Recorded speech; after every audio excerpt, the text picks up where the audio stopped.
Celebrating its 50th season, this is the Luther Ford Lincoln Coaches Corner.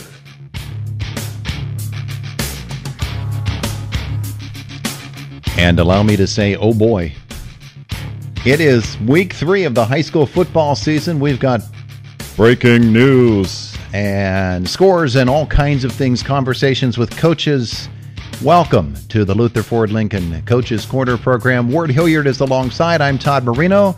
Let's get it going this morning with the scoreboard in the Heritage Conference last night. Ward, what game stands out to you?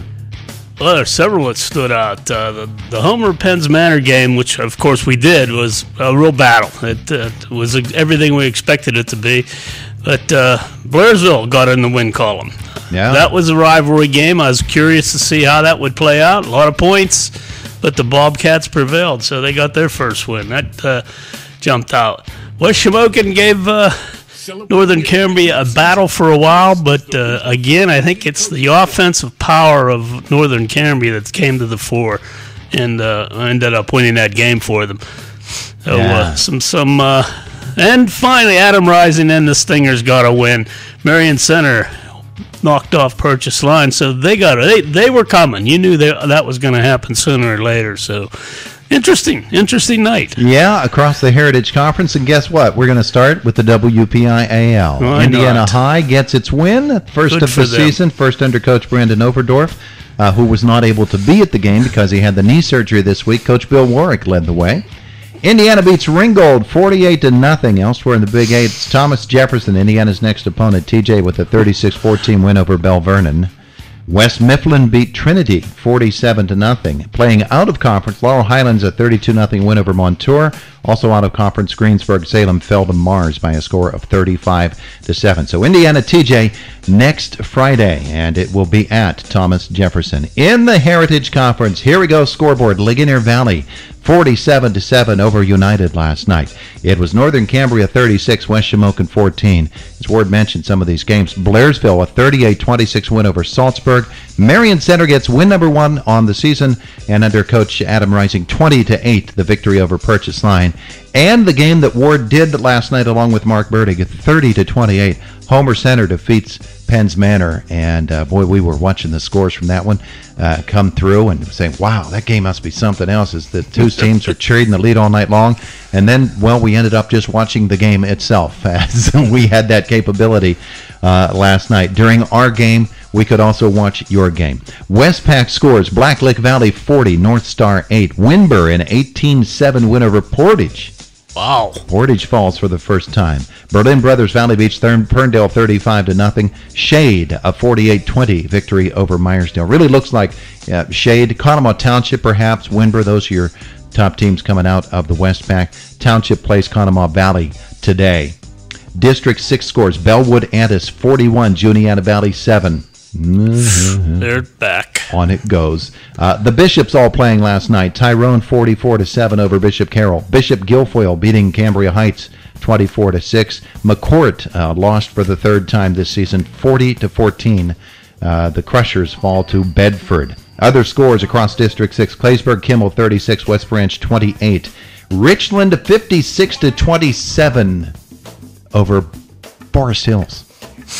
They seem to have it at Richland. At least offensively, they're putting some big numbers up. They seem to be loaded. Richland with the win. Everett beats Glendale 28-26. Penn Cambria 37 at Johnstown 14. Break up the Panthers, huh?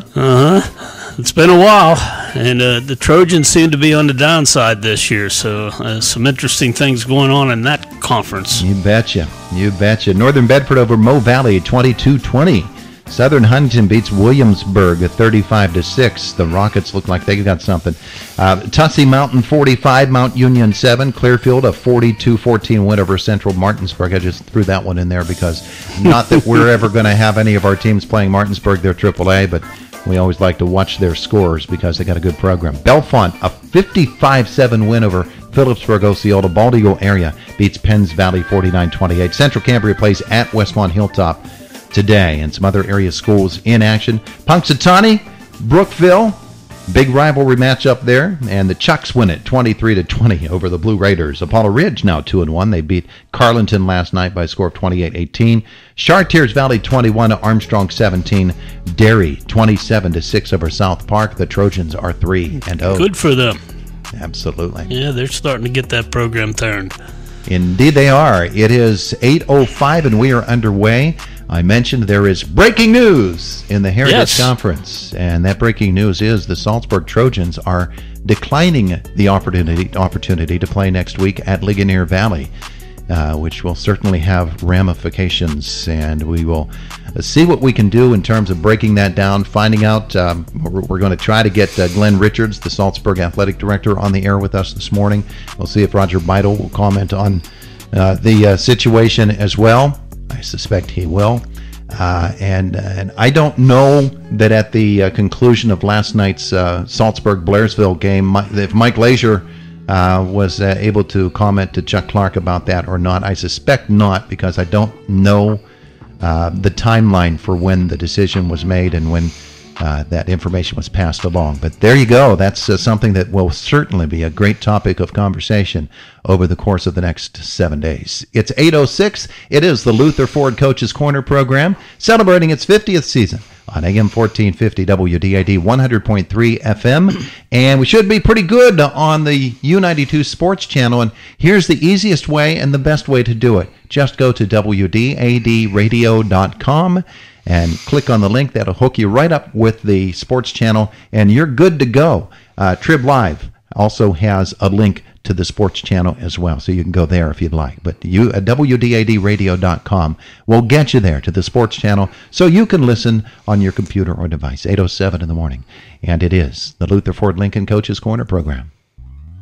The summer sales event is in its final days at Luther Ford. For more than 61 years, Luther Ford's been your family-owned, community-minded, good neighbor Ford dealer. And whether you're in the market for a car, truck, or SUV, new or used, Luther Ford has you covered with huge savings on their entire inventory. Take advantage of huge savings and fabulous incentives on America's top-selling brand with 0% financing on most new models. But hurry, offer ends soon. Plus, if you're in the market for pre-owned, due to a huge volume of trade-ins this summer, Luther Ford has something for everybody. And if you're looking for that perfect startup vehicle for your son or daughter as they head back to school, see the special selection at Luther Ford. Luther Ford's award-winning master certified techs are the best in the business, and the service department now features extended hours till 7 on Monday nights and until 4 on Saturdays. If you're in the market for a new or used car, truck, or SUV, you gotta make it to Luther Ford for the final days of the Ford Summer Sales Event. Luther Ford, Route 119, Homer City. Open late till 8, Mondays, Tuesdays, and Thursdays. Open 24/7 at lutherford.com.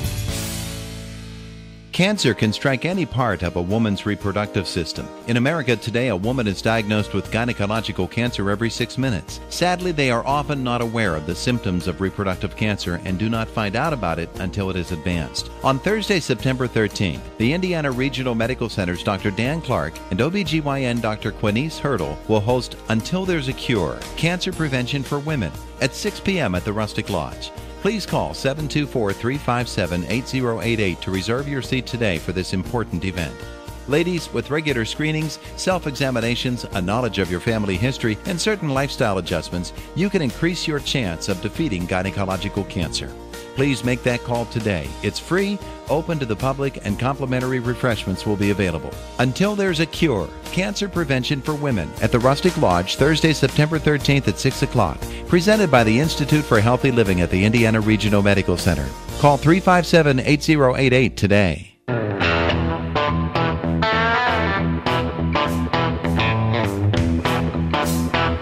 It is the Luther Ford Coaches Corner program, AM 1450 WDID 100.3 FM, and the sports channel. Just go to WDIDradio.com.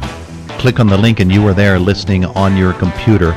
We do archive the programs on the sports channel, the Coaches Corner programs. It takes us a little bit of time after the program to get it up there, but it won't be long. And we've got much to talk about here this morning on week number 3 of the high school football season, but we have to start with this happy news.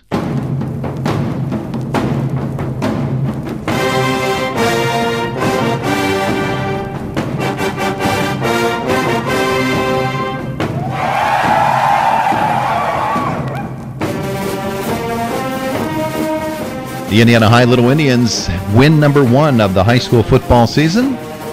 Coach Bill Warwick led the team last night as the head coach Brandon Overdorf had his knee surgery this week and wasn't able to travel with the team to Ringgold High School.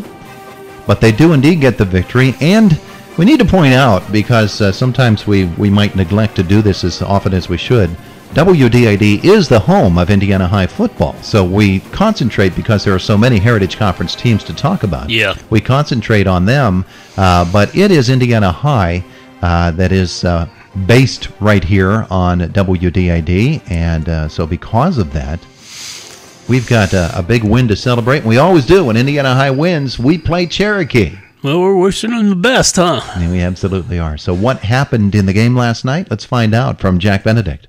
Well, he didn't have to be on the scene, and it's the first win ever for first-year coach Brandon Overdorf, as the Indiana Indians came away with an easy mercy rule 48-0 win over the Ringgold Rams. Not only are they winless, they haven't scored a point this year. They fumbled the ball right away. Indiana jumped on them quickly and got themselves a touchdown early, a 6-yard run by Luke Thomas, who was back in action and had a big game. And it was 7-0 after the extra point by Luke Sioka. And then coming back, they scored the second time they had the ball after a punt by Ringgold, and Thomas went in from 2 yards out, 13-0. And then a pass play of 23 yards from Thomas to Malik Turner, who had 3 touchdowns on the night. Turner then scored the next time he had the ball, next time Indiana had the ball. This was 23 yards, but that was on a run in which he broke 2 or 3 tackles to get into the end zone. After a Ryan Dixon interception, well, he was at the other end of a 45-yard pass play from Luke Thomas, and the score with the extra point was 34-0 at halftime. In the third quarter, Turner then got himself a touchdown in an unusual way. As the ball was pitched to Ryan Dixon, fumbled the ball, Turner picked it up, and he ran for 67 yards or so and for a touchdown, making the score after Sioka's kick 41-0.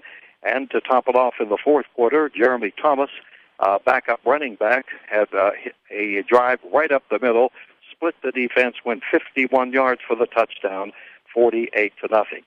Thomas, returning from his 1-game suspension, had a big night. He had 2 touchdowns passing. He had 2 touchdowns rushing. He rushed for 62 yards on 10 carries, and he also threw for 111 yards in the game. Malik Turner was in with 3 touchdowns as Indiana rushed for 333 yards. We'll go to Thomas Jefferson next Friday night, and they're coming off a win, 48-0 over Ringgold. Jack Benedict reporting for the Luther Ford Coach's Corner Show. All right, Jack, thanks so much. The Little Indians come away with the win, and I believe what we're going to have next is Jack throwing it down to the field where they caught up with Coach Bill Warwick. All right, we're going to take you over now to Bruce, and we're going to talk with Coach Bill Warwick and also our good associates player of the game. All right, Bruce, you've got it here. Okay, Jack, what a night for Indiana, and trying to get my phone here to work. So we're doing 2 things at one time here. Yeah, see, that's the thing about it. We try to do audio and video and everything working at the same time. Here's Coach Warwick. Bill, congratulations on the win. I mean, how do you sum this one up? Because it was dominating from the start. I told the kid that's not a real good team we played against, but we played well, and that proved that we have a chance to be a good team. We just got to keep getting better every week. I'll tell you, you made it look easy. And one of the things I liked was it was offense contributing, defense contributing, and, of course, your quarterback had an outstanding night. If you had to pick out a couple of things, what would you put your fingers on? I think we dominated up front defensively. That was part of it. We got and played well in the pass game as well. We could put some pressure on the quarterback and had a pick from our safety when they tried to throw it deep, which has hurt us in the past couple games, so that was very helpful. Offensively, we did a lot of things right. We're a little sloppy a few times, but mostly we did a lot of things right. Having Luke back's a big deal for us. And he does a lot of things, running, throwing, basically leading the team, and did that tonight, and that really helped the offense gel. You had them backed up. I mean, it seemed like every time they were on offense, 3rd and 20, 4th and 20, I mean, you demoralized them with your defense early, didn't you? Yeah, they're really struggling, and we came to play and played very well. We had a lot of plays. We had 11 guys to the ball. I really complimented the kids, particularly at halftime on it was our last touchdown before the half. That I looked up and there were 10 guys, 11 guys pushing our runner into the end zone for the last 2 yards. They were all down there trying to push him in. And that's what we need to play as a team like that. And we started doing some of that on defense tonight, and we started doing some of that on offense. We need to carry that over the rest of the year. Let's talk about your quarterback. It's great to have Luke back, but he's not only back, he was making plays. He scored a couple of touchdowns on the ground, had a couple of nice passes. How would you sum up his performance? As I said, it's great to have Luke back. He's a leader of the team, not just from a physical standpoint, but emotionally. Kids look up to him, and he works hard, always working hard. Running the ball, it's kind of a different animal for him, but he did a nice job. He came a couple, quarterback sneak. His offensive line rolled people out of the way. I don't want to take anything away from Luke, but that was pretty easy. But throwing the ball, he was very, very impressed. I said it to the coaches to make sure they told him that, I think it was the first touchdown pass he threw over the middle, that he picked up who was going to be open, took his time, made a good drop, set his feet, and delivered a ball to reading the defense and making the throw. And certainly was a big-time long ball throw to Ryan on the other touchdown pass. So Luke certainly had a very nice night. I love the way he ran the option tonight, too. I thought he made great decisions. It's the best I've ever seen him run the option. Would you agree? Yeah, he's certainly getting better. He did it before years ago, and now back to doing it again and getting his feet wet doing it some. And so the more he does it, the better he's going to get. He's a good athlete. He does things. He's such a good athlete, almost surprises you how good he is doing things from day to day. How about Malik Turner? That kid's a playmaker when he gets the ball. He had a couple of great plays tonight, didn't he? He did. His one run was outstanding. He did a couple great things. Just happened to be there for the right bounce at the right time, and another one. Malik is coming along. Malik is a kid who has worked exceptionally hard from January through now. If he's not the hardest worker, he's in the top two of the hardest workers on our team, and it's starting to show up in his performance. What's this do for your team? Well, it gives us a little bit of enthusiasm going forward. I told our kids, you could argue, maybe we're still not a really great team yet.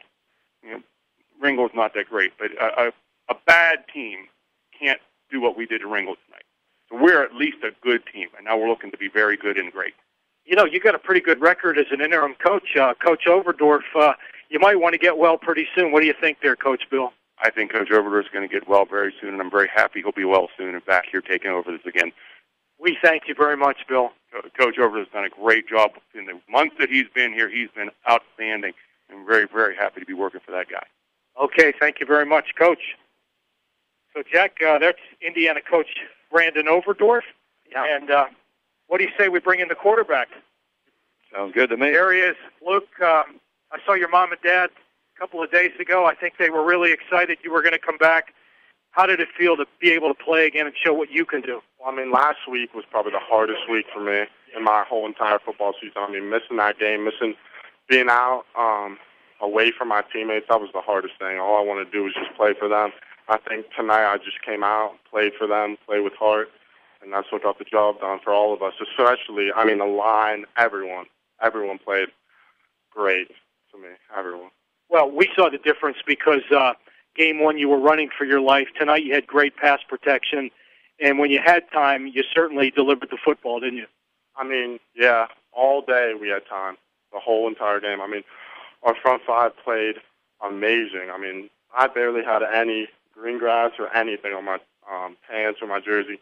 So give it to them, give it to the receivers. The whole offense was just playing great the whole way around. Yeah, you had some pretty good numbers tonight. Let's see, I think it was 4 of 7, 111 yards, 2 touchdowns through the air. You ran for a couple, 62 yards on 10 carries. Do you like running the football too, Luke? Yeah, I do. As Coach Ward said, I picked it up again senior year, and really I just went with it. Coach O, from the start, he's taught me everything I've known about this offense. So did Coach D my freshman year, but both of them combined, they gave me all the opportunities in the world to run the ball, and I can't be more grateful for all the coaches I've had over the years who's taught me everything I know.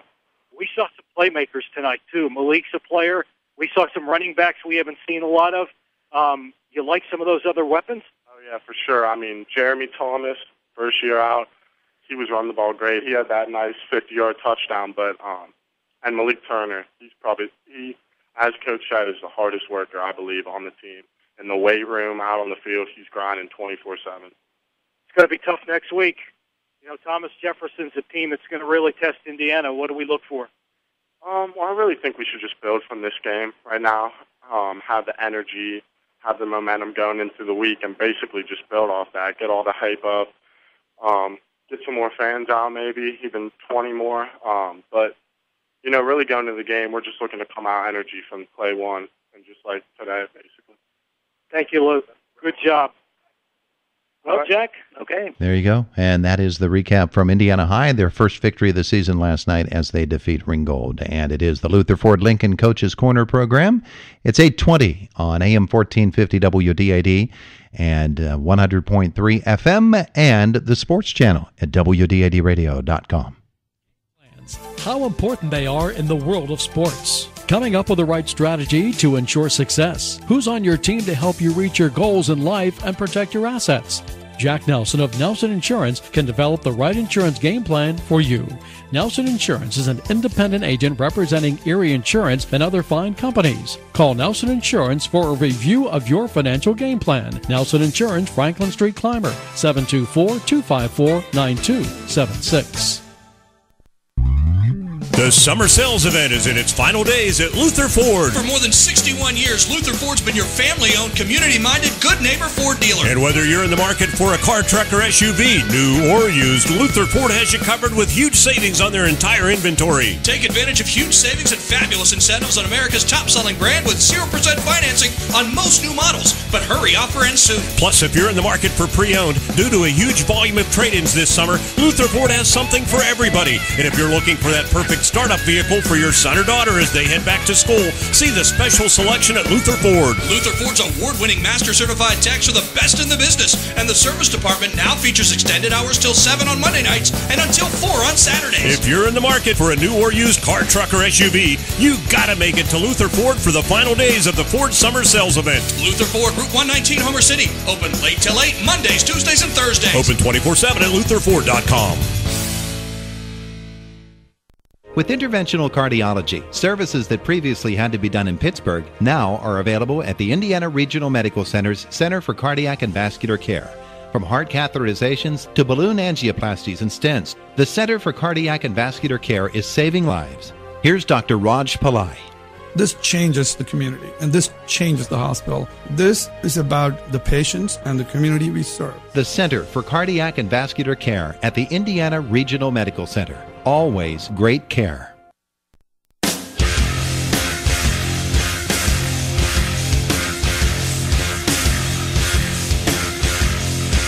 The Luther Ford Lincoln Coaches Corner program, AM 1450 WDAD, 100.3 FM, the sports channel at WDADradio.com. Todd Marino, Ward Hilliard, and joining us on the telephone this morning to discuss a developing situation in the Heritage Conference is Mark Burdig.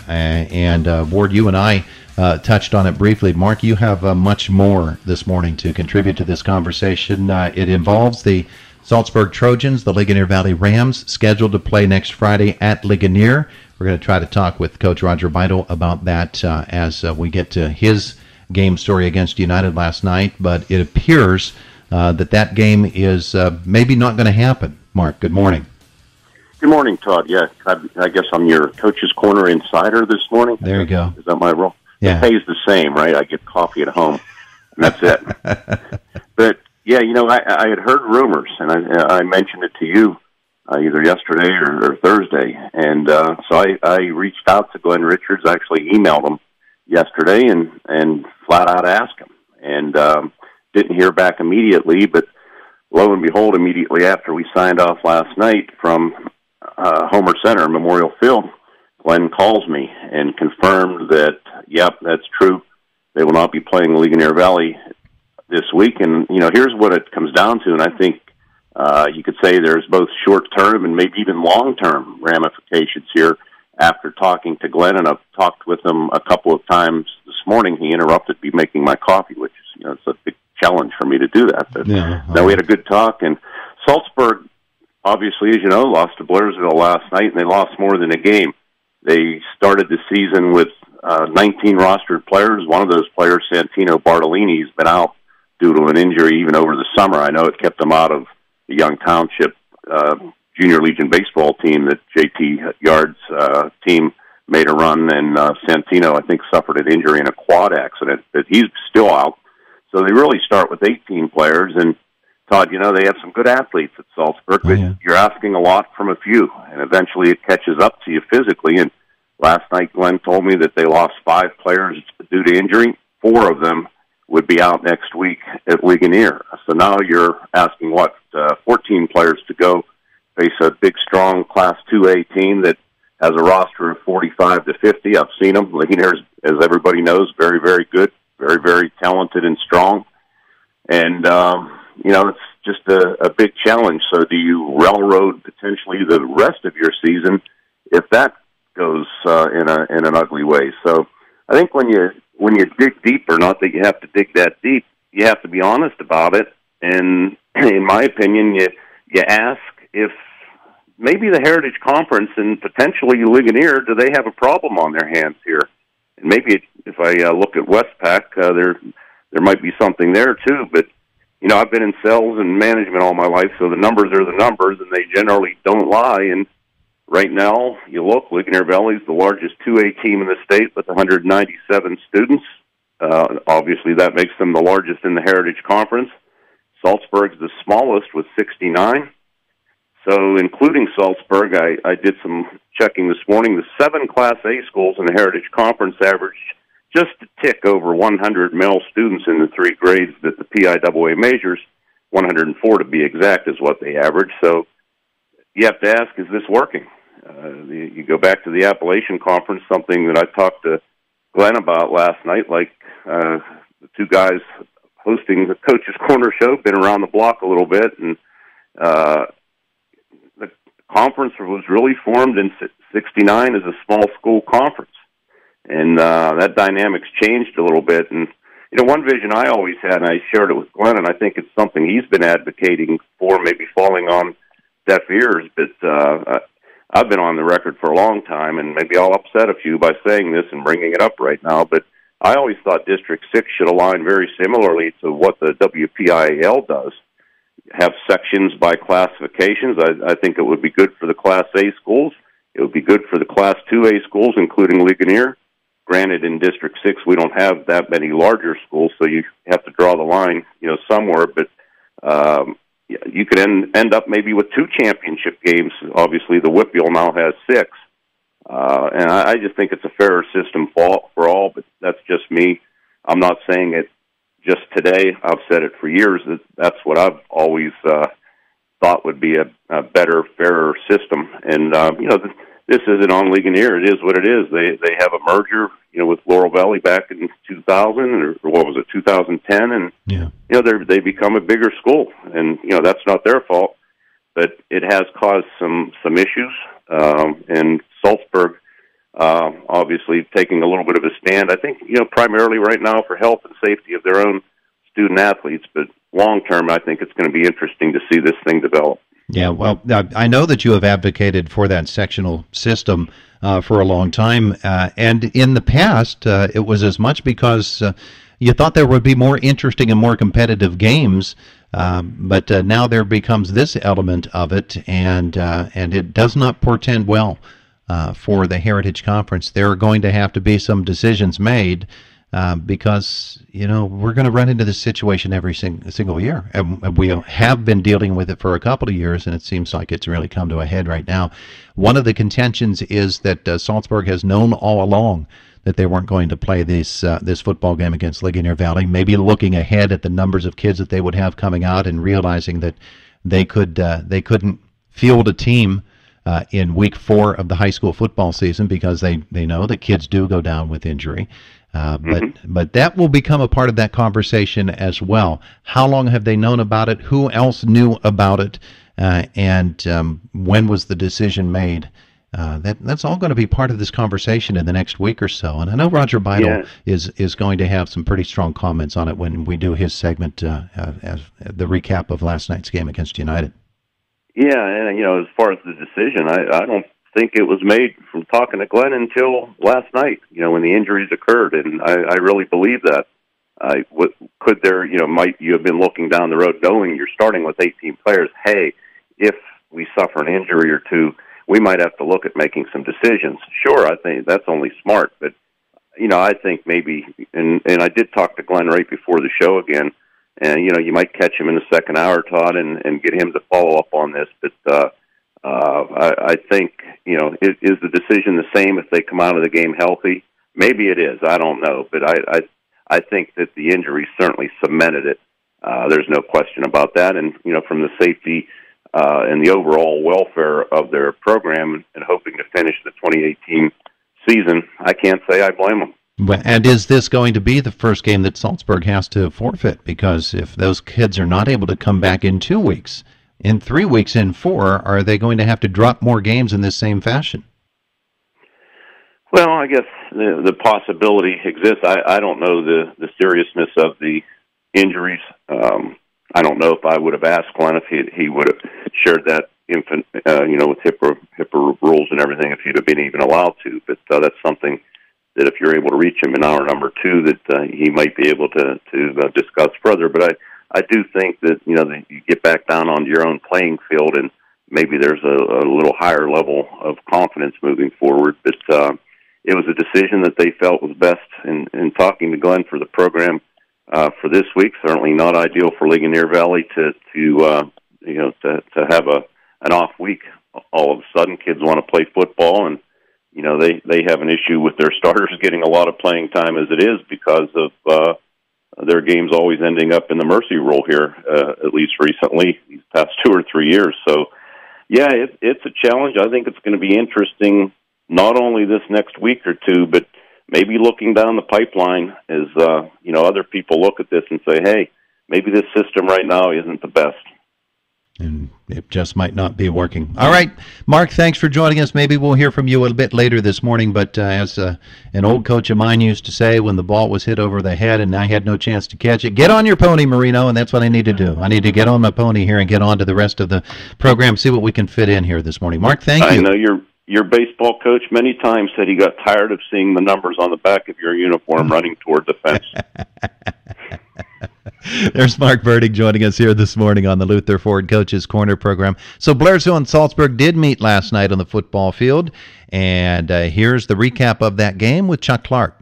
At Salzburg, Blairsville comes up with their first win of the year, defeating the Trojans 38-26. But Salzburg started out first. The first play of the game, Dylan Cindric took a handoff, went 80 yards for the touchdown, put the Trojans up 6-0. Blairsville's Ashton Perfetti scored a 9-yard touchdown on a pass from quarterback Devin Burkhardt with a 2-point conversion. Blairsville had an 8-6 lead. Now the Bobcats got touchdowns from Josh Coaches in the first period. Devin Burkhardt a 3-yard touchdown run in the second period. Josh Gibbons a 24-yard touchdown pass, and it was a 22-14 Blairsville lead at the half. Garrett Hennigan added a 5-yard touchdown pass and catch in the third period. Slapinski, an 18-yard touchdown pass and catch in that third period to put the Trojans 10 behind at 30-20. A Dylan Cindric 5-yard touchdown run cut the Blairsville lead to 30-26 with 5:55 to play in the game. And then with just 51 seconds left to play, Blairsville's Sincere McFarland put the game away with a 4-yard touchdown run. With the win, the Bobcats improved to 1-2. Salzburg falls to 1-2 on the season. It was Blairsville defeating Salzburg 38-26. Chuck Clark for your hometown radio station. There you go. Thank you, Chuck. And let's get to the coaches right away. Here's Rick Artley. Blairsville records their first victory of the year, winning at Salzburg 38-26. Head coach Rick Artley had to be pleased with some of the things that you saw tonight. Yeah, probably the biggest thing I'm pleased with is the fact that we stuck together when that game at the very beginning could have been blowout the other way. You know, we start off the first play, we kind of get misaligned, and they run 60, 70, or 80 yards the first play. After a good kickoff, they go 80 yards for a score on the very first play. And then we moved the ball in a couple plays there in a row, and then Garrett fumbled the ball away. But the one thing I've been trying to really push on this team is playing with emotion and sticking together, and I think that was probably one of the biggest signs of us sticking together that we've had here in a couple years. because they moved the ball down, and then we got a defensive stop. We go down, score, take the lead, and then from that point on, we get a couple scores. Their turnovers, we moved the ball, and we honestly had a shot to kind of put the game away a little bit at halftime. If we punch it in at that point, we're looking at a possible 30-6 lead and getting the ball to start the second half. But we threw the pick down on the goal line, and they return it out with decent yardage. And then their first pass, we tip in the air, and they catch it behind us. And then we knew that wheel route was coming down the sideline to the back out of the backfield. They ran it on us last year, and our mistake was not switching Josh and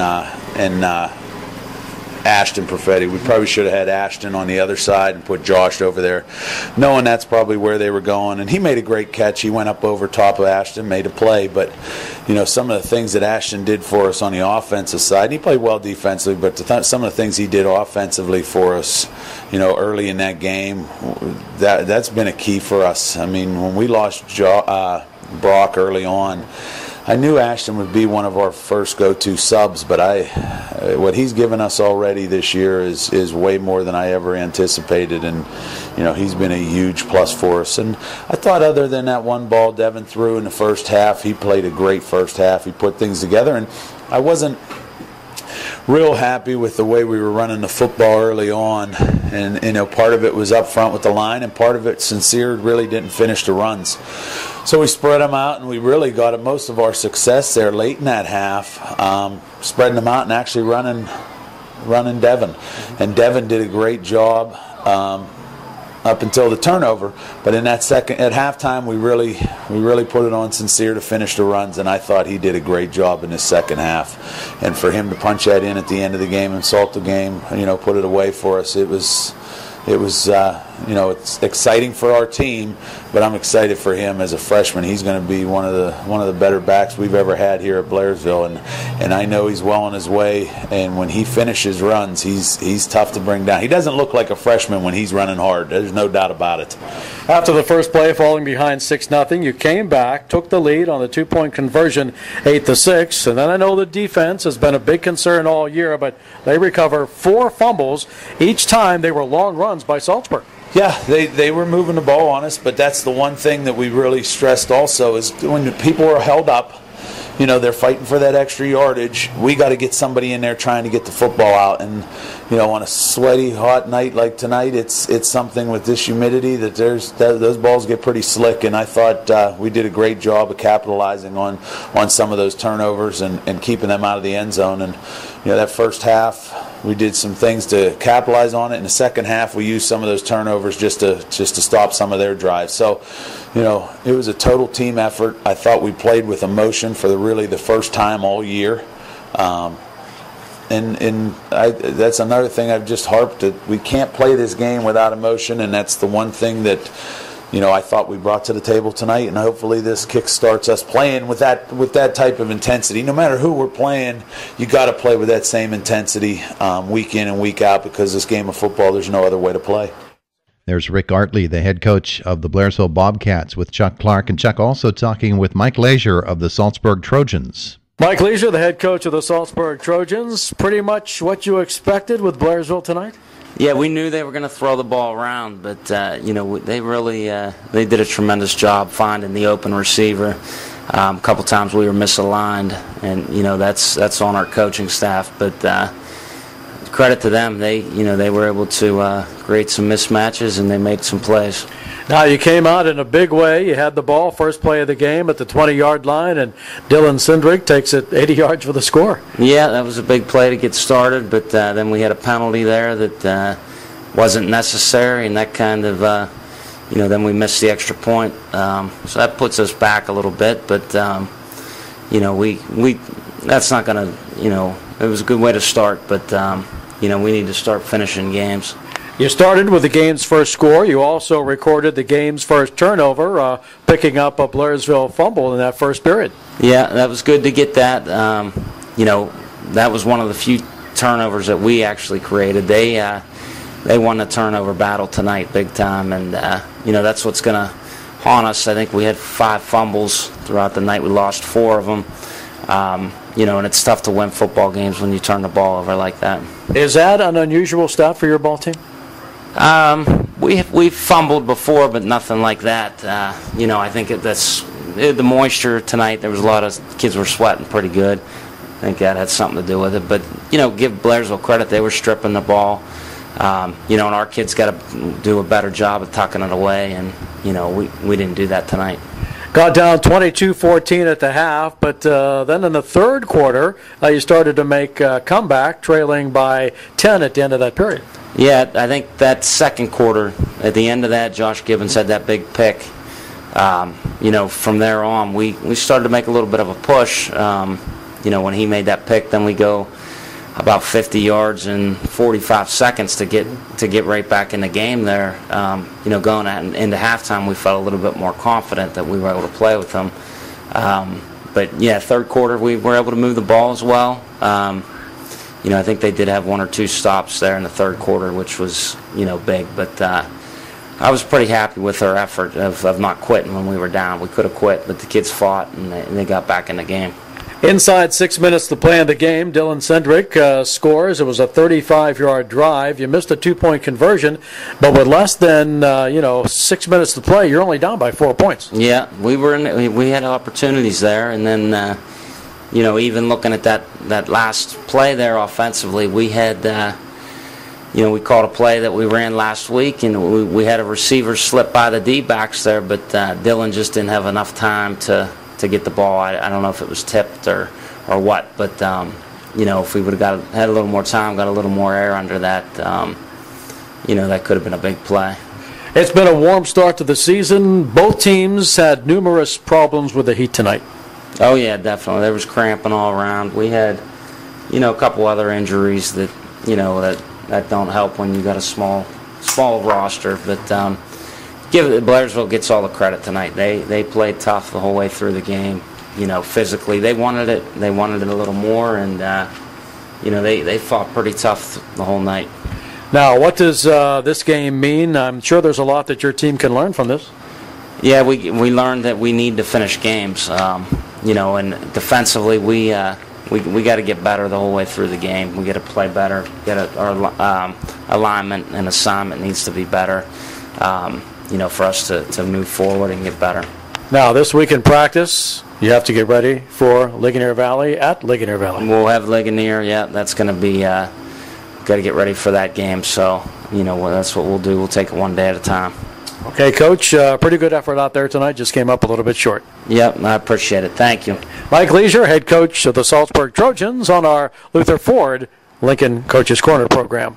All right, 8:42 in the morning, revealing at the end of that interview, Coach, Ward, that Coach Leisure was at that point planning to play a game next week against the Ligonier Valley Rams. So it sounds. It's difficult to know what exactly is going on there. And like I said off mic, you could talk about this thing for an hour. It would be a great call-in kind of a topic area. But rather, in the interest of time, get on your pony, Marino. We got to move this along. Got to get on my pony. And we'll talk with Coach Beidel in our next hour. Roger Beidel, the head coach of the Ligonier Valley Rams, because the decision was made by Salzburg later in the evening, informing Ligonier Valley that they were not going to be playing next week's game. Coach Beidel will tell us that they did, or I don't know if he told me on the interview itself or afterwards, but Salzburg did forward the huddle tape so that Ligonier Valley could take a look at Salzburg, which is what the coaches do now. They don't go exchange tape on Saturday mornings anymore and have coffee. They'll do it online, but Salzburg did forward its footage. So this is something that's going to be really, really difficult and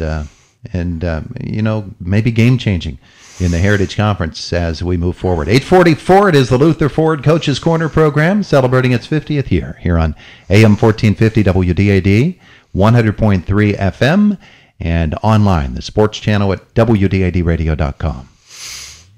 The summer sales event is in its final days at Luther Ford. For more than 61 years, Luther Ford's been your family-owned, community-minded, good neighbor Ford dealer. And whether you're in the market for a car, truck, or SUV, new or used, Luther Ford has you covered with huge savings on their entire inventory. Take advantage of huge savings and fabulous incentives on America's top-selling brand with 0% financing on most new models. But hurry, offer ends soon. Plus, if you're in the market for pre-owned, due to a huge volume of trade-ins this summer, Luther Ford has something for everybody. And if you're looking for that perfect startup vehicle for your son or daughter as they head back to school, see the special selection at Luther Ford. Luther Ford's award-winning master certified techs are the best in the business, and the service department now features extended hours till 7 on Monday nights and until 4 on Saturdays. If you're in the market for a new or used car, truck, or SUV, you gotta make it to Luther Ford for the final days of the Ford Summer Sales Event. Luther Ford, Route 119, Homer City. Open late till 8, Mondays, Tuesdays, and Thursdays. Open 24/7 at LutherFord.com.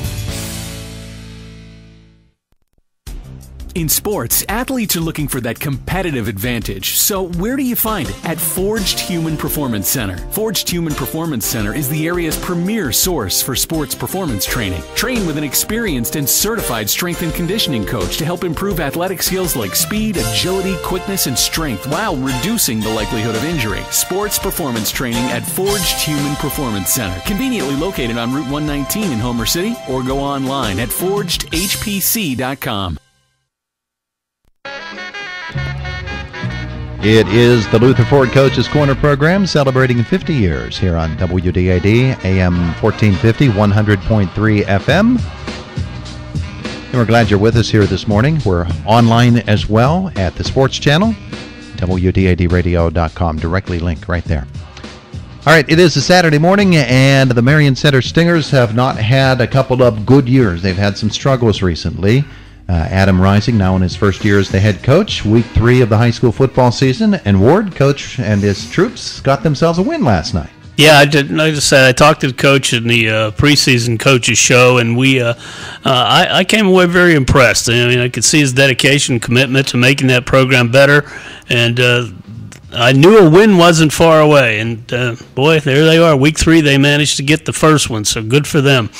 Yeah, it's a backyard rivalry game as well. After a scoreless first quarter, Marion Center's Gavin Palco hits Aaron Brewer with a 19-yard touchdown pass early in the second quarter. 6-0 Stingers. But later in the quarter, Purchase Line's Cullen Goncher scoops up a fumble, returns it 9 yards for a touchdown, and then he ran in the 2-point conversion. The Dragons are up now, 8-6 at the half. Marion Center retakes the lead with actually 2:31 left in the third quarter as Palco hooks up with Brent Leidig for a 48-yard touchdown pass. The Stingers add the 2-point conversion. They're now up again, 14-8. And then the same combination gets together for the final score of the night. Palco and Smith connecting for a 5-yard score to set the final at 20-8. With the Purchase Line run game, and we know they're strong, and they've got big guys up front, that defense must have been playing very, very well for Marion Center. Yeah, they had to. I think the Red Dragons are trying to find an answer here. They've got some great athletes over there. Goncher, I was concerned, was maybe not going to play this week because he got dinged up against Homer Center. I'm glad to hear he's back in the lineup. And they got some good running backs. They just need to figure out something offensively to become more of a threat. They are a big team, a strong team, and I think down the line they're just going to get better. But the Stinger defense, they've been pretty solid all year long, and came to the fore last night. Purchase Line's going to have to get better quick. They're playing Northern Cambria next week. Ouch. Coach Matt Felisic not available to us here this morning, but Adam Rising, the head coach of the Stingers, is. And our Marion Center coaches interview brought to you by Weaver's Pools and Spas. Lakin here from Weaver's Pools and Spas. We love football season. We're big fans of the Stingers. Good luck to Coach Rising and the team this season. Spa season is right around the corner. Come see us for the best spas on the market. If you want a new pool, don't delay. We're currently booking next year's projects. Weaver's Pools and Spas, 1905 Philadelphia Street, Indiana.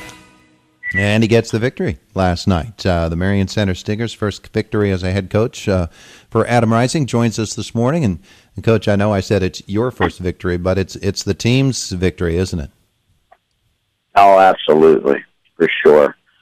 These boys, they told them all week. I said, victory is on your plate. Whether or not you guys decide to put it on the fork and swallow it, a victory. We knew this week with playing a clean game and do all we needed to do and execute. That win was it was a great option for our guys, and for sure. I mean, it was definitely an emotional one for our guys.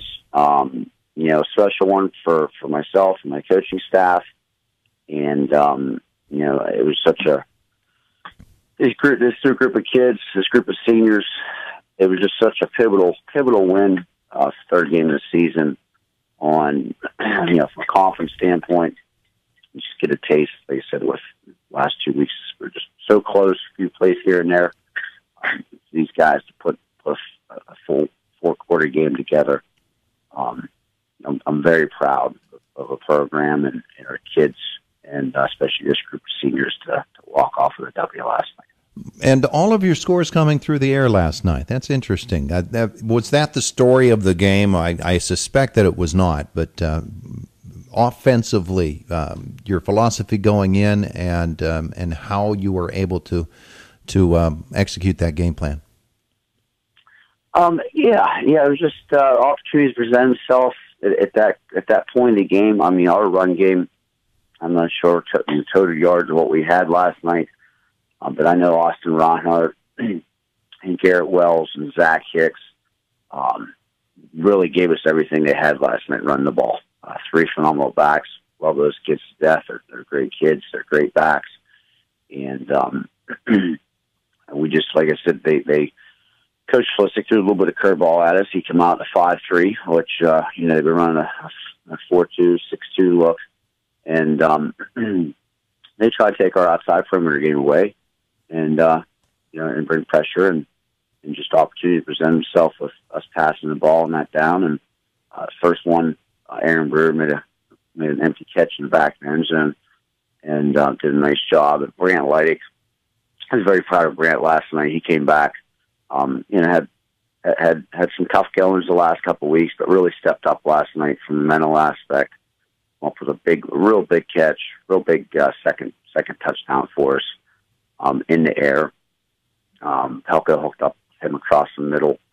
And the last one, Zach Hicks,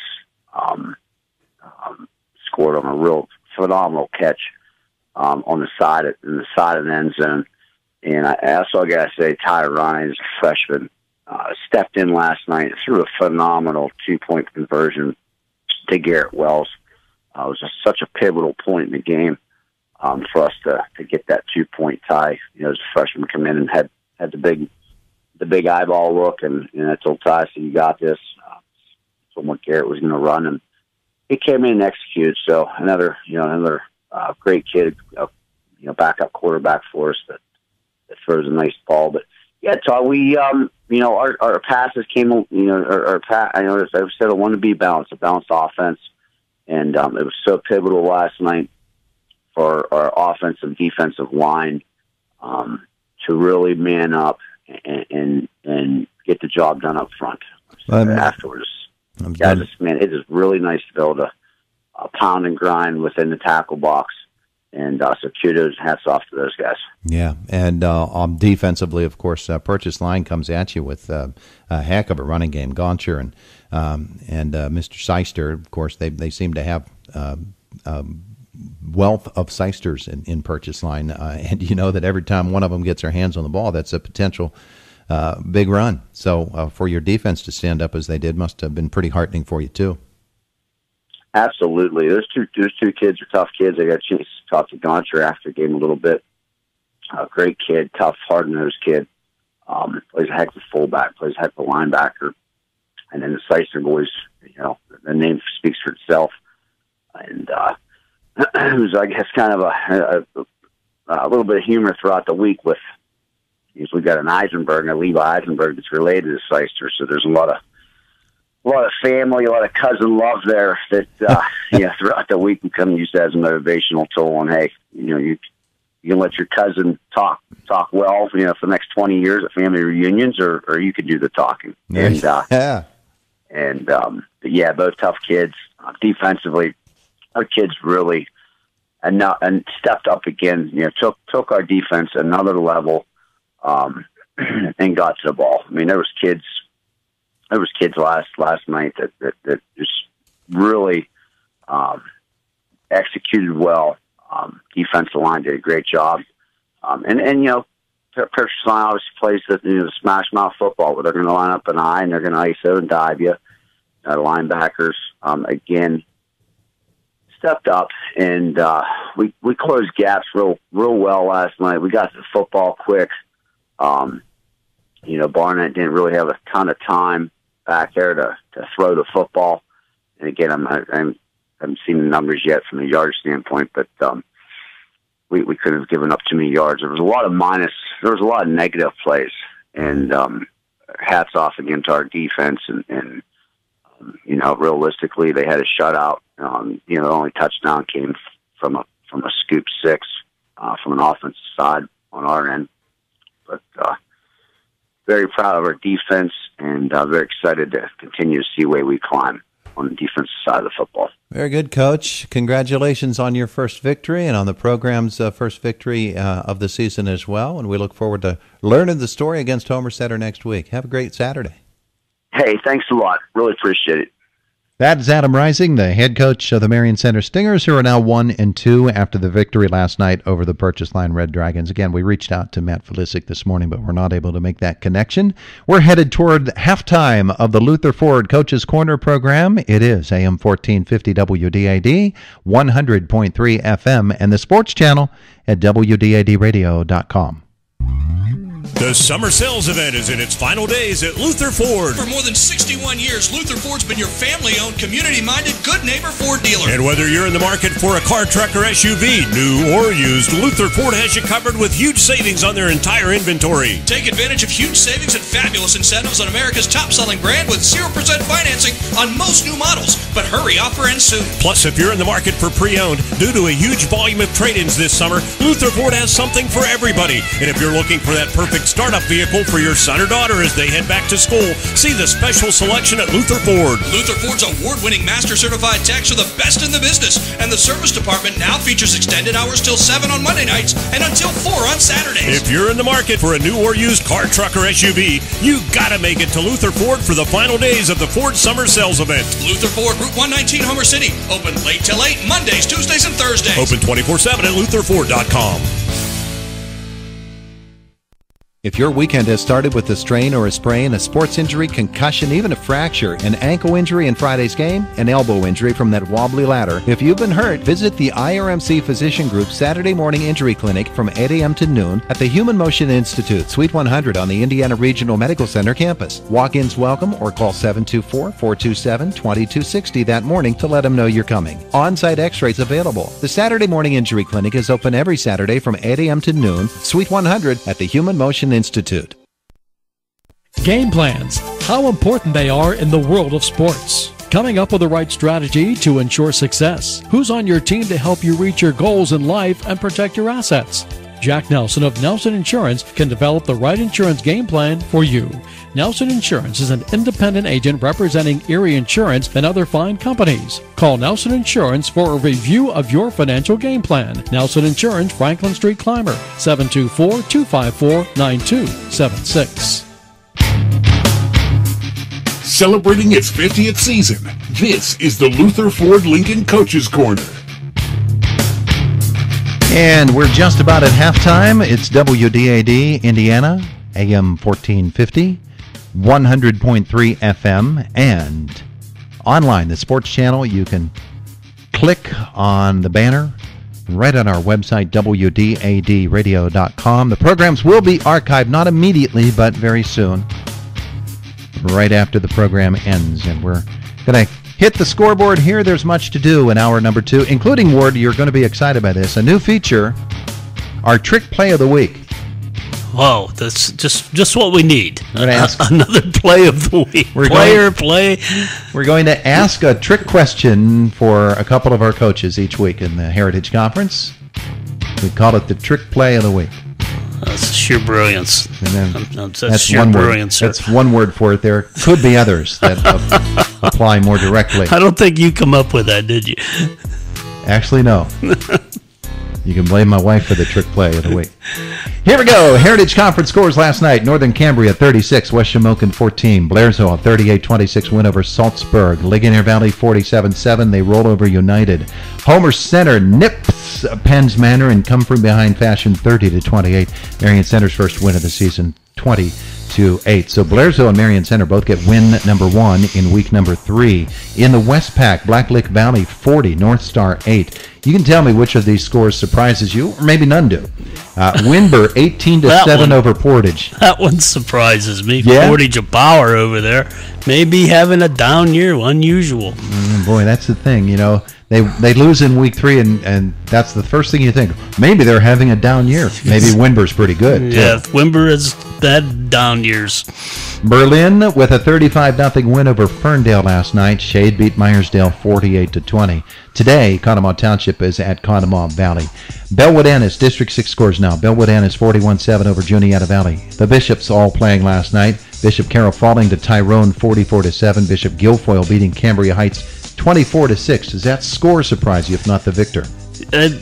Yeah, it does. It's hard to believe the program has descended down to that level. Cambria Heights is typically not a strong team, but maybe this is a year for them. This is the thing about high school football. You know, you do have those years, and maybe this is one, and it's on the upswing. So we'll see. Shocking that Guilfoyle only wins by 3 touchdowns. Yeah. McCourt loses again. They're 0-3, 40-14 to Bedford. Claysburg Kimmel beats West Branch 36-28. Richland 56, Forest Hills 27. It's not like the first time in 32 years that Richland has won on its field against Forest Hills. Something like that. Did I read that Forest correctly? Hills had their number quite a long time. Yeah, matter of fact, their head coach was a Forest Hills grad there, Bailey. But Richland looks like the real deal. Everett comes up with the win as they defeat Glendale 28-26. That's a burner. Penn Cambria 37-14 over Johnstown. The Panthers, I believe, are 3-0, aren't they? They're having a good run there, and that was a solid program for a long time. Then they kind of hit the skids for a while, but it sounds like they're back. Northern Bedford with a 22-20 victory over Moe Valley. Southern Huntington looks strong, 35-6 over Williamsburg. Huntington plays Susquehanna Township and loses by a score of 26-21. That'll have some ramifications for Ligonier Valley there, just looking at Huntington, and you get toward the end of the season. Tussey Mountain, a 45-7 victory over Mount Union. It was Belfont beating Phillipsburg Osceola 55-7. Bald Eagle area 49, Penns Valley 28. Central Cambria plays at Westmont Hilltop this afternoon. WPIAL AAA Big 8 Indiana 48-0 over Ringgold. The first win for Coach Brandon Overdorf in absentia. As Coach Bill Warwick had to handle the team. Brandon recovering from the surgery. Indiana will play Thomas Jefferson at Thomas Jefferson next Friday. TJ beat Bell Vernon 36-14. West Mifflin a 47-0 victory over Trinity. Games out of conference. Laurel Highlands beat Montour 32-0. Greensburg-Salem fell to Mars 35-7. And some other area schools. Punxsutawney beats Brookville 23-20. Apollo Ridge win number 2, 28-18 over Carleton. Chartiers Valley hands Armstrong its first loss, 21-17. Derry 3-0 with a 27-6 win over South Park. So there's your recaps of games. Busy night, interesting scores. Yeah, and we want to get to the Homer Center Wildcats and the Penns Manor Comets last night. And I've been debating. This is a rather long rap from Mark Verdig, but I think I'm going to run with it. And because it was a pretty exciting game. And well, let's hear Mark and get right into it. Crazy football game, the 61st all-time meeting between these two long-time rivals. Let's recap it for you. Penns Manor scored first in this football game after they had stopped Homer Center late in the first quarter. Homer Center was lined up to punt. Snap from center taken by Kobe Doherty. Floating kick. Smoji fields it at the 48 of Homer Center. Heads far sideline. Gets by a couple of defenders on his feet at the 30. Down the left sideline at the 10, the 5. Did he get into the end zone? He did. Touchdown, Smoji. 48-yard punt return. And he broke a couple of tackles along the way. And he gives Penns Manor the lead 6-0 with 1:05 remaining in the first quarter. Well done by the senior Smoji. Certainly was. Jimmy Leitner hit Tommy Hamilton for the 2-point conversion to make it 8-0. Wildcats looked like they would answer. They started at their own 39-yard line, got a 35-yard pass to Kobe Doherty, who had a big night. They ended up with a 2nd and goal at the 5, but thanks to a holding and an intentional grounding penalty, they ended up with 4th and goal from the Penns Manor 29, and they ended up turning it over on downs. But the Wildcats on their next possession did get the motor going from Logan Williams. Penns Manor was faced with looked like it was going to be a 3-and-out, but they ran a fake punt in their own territory, and Alex Pribish made a big defensive play, tackling the punter, Dimitri Lieb. Wildcats started at the Comets 36. Didn't take them long to pull within 2. Snap from center, quick handoff to Williams. Williams threw an opening to the 25, to the 20. He's going to take it right to Mrs. Renoski's house for a touchdown. The Logan Williams Express is back 36 yards for a touchdown. As they blow the horn here at Memorial Field, it's 8-6 Penns Manor. Williams, 5th of the season. 8:24 mark. Ben Schmidt added the 2-point conversion. We were knotted at 8. Wildcats D, 3-and-out, forced a 21-yard punt. Cats started at their own 40-yard line, 20-yard pass to Kobe Doherty to Penns Manor's 40, and then faced with a 3rd and 8 from the Comets' 36. Kobe Doherty got right back into the act. Ben Schmidt back to pass, pump fake. Now where's he at? Rolls to his left, throws downfield, has a receiver, Doherty at the 20, and makes a quick move on his feet at the 15. He's going to take it to the house down the left sideline. 38 yards from Schmidt to Doherty. His 2nd touchdown reception in as many weeks. And the Wildcats, as they blow the horn again, have the lead 14-8 with 4:33 remaining in the first half. Well done. 4-play, 60-yard drive. Schmidt added the extra point. It was 15-8. Looked like the Wildcats were going to take a 2-touchdown lead into the locker room at the half. After the Wildcats had recovered a fumble, Alex Pribish recovering that. The Cats started at Penns Manor's 32. They had a 2nd and goal from the Penns Manor 9 when this football game was at least temporarily turned upside down. 2nd and goal. Schmidt rolls to his left. Pressure coming from Hamilton. He has him, and he loses the ball, and it's picked up on a hop by Penns Manor. And running down the right sideline to the 50-yard line, Logan Williams gets by Williams. He's on his feet at the 30, to the 20, to the 10. Goes Brandon Baird into the end zone as he picked up that fumble in front of the Comets bench. And he races 73 yards with 23 seconds on the clock, and what a turnaround in this football game. And it is now Homer Center 15 and the Penns Manor Comets 14. Wow, what a play by Brandon Baird. Yep, he scooped up that fumble and off he went. Hamilton was stopped on the 2-point conversion, so the Wildcats had a 1-point lead at the half. Homer Center then watched Penns Manor on their opening possession.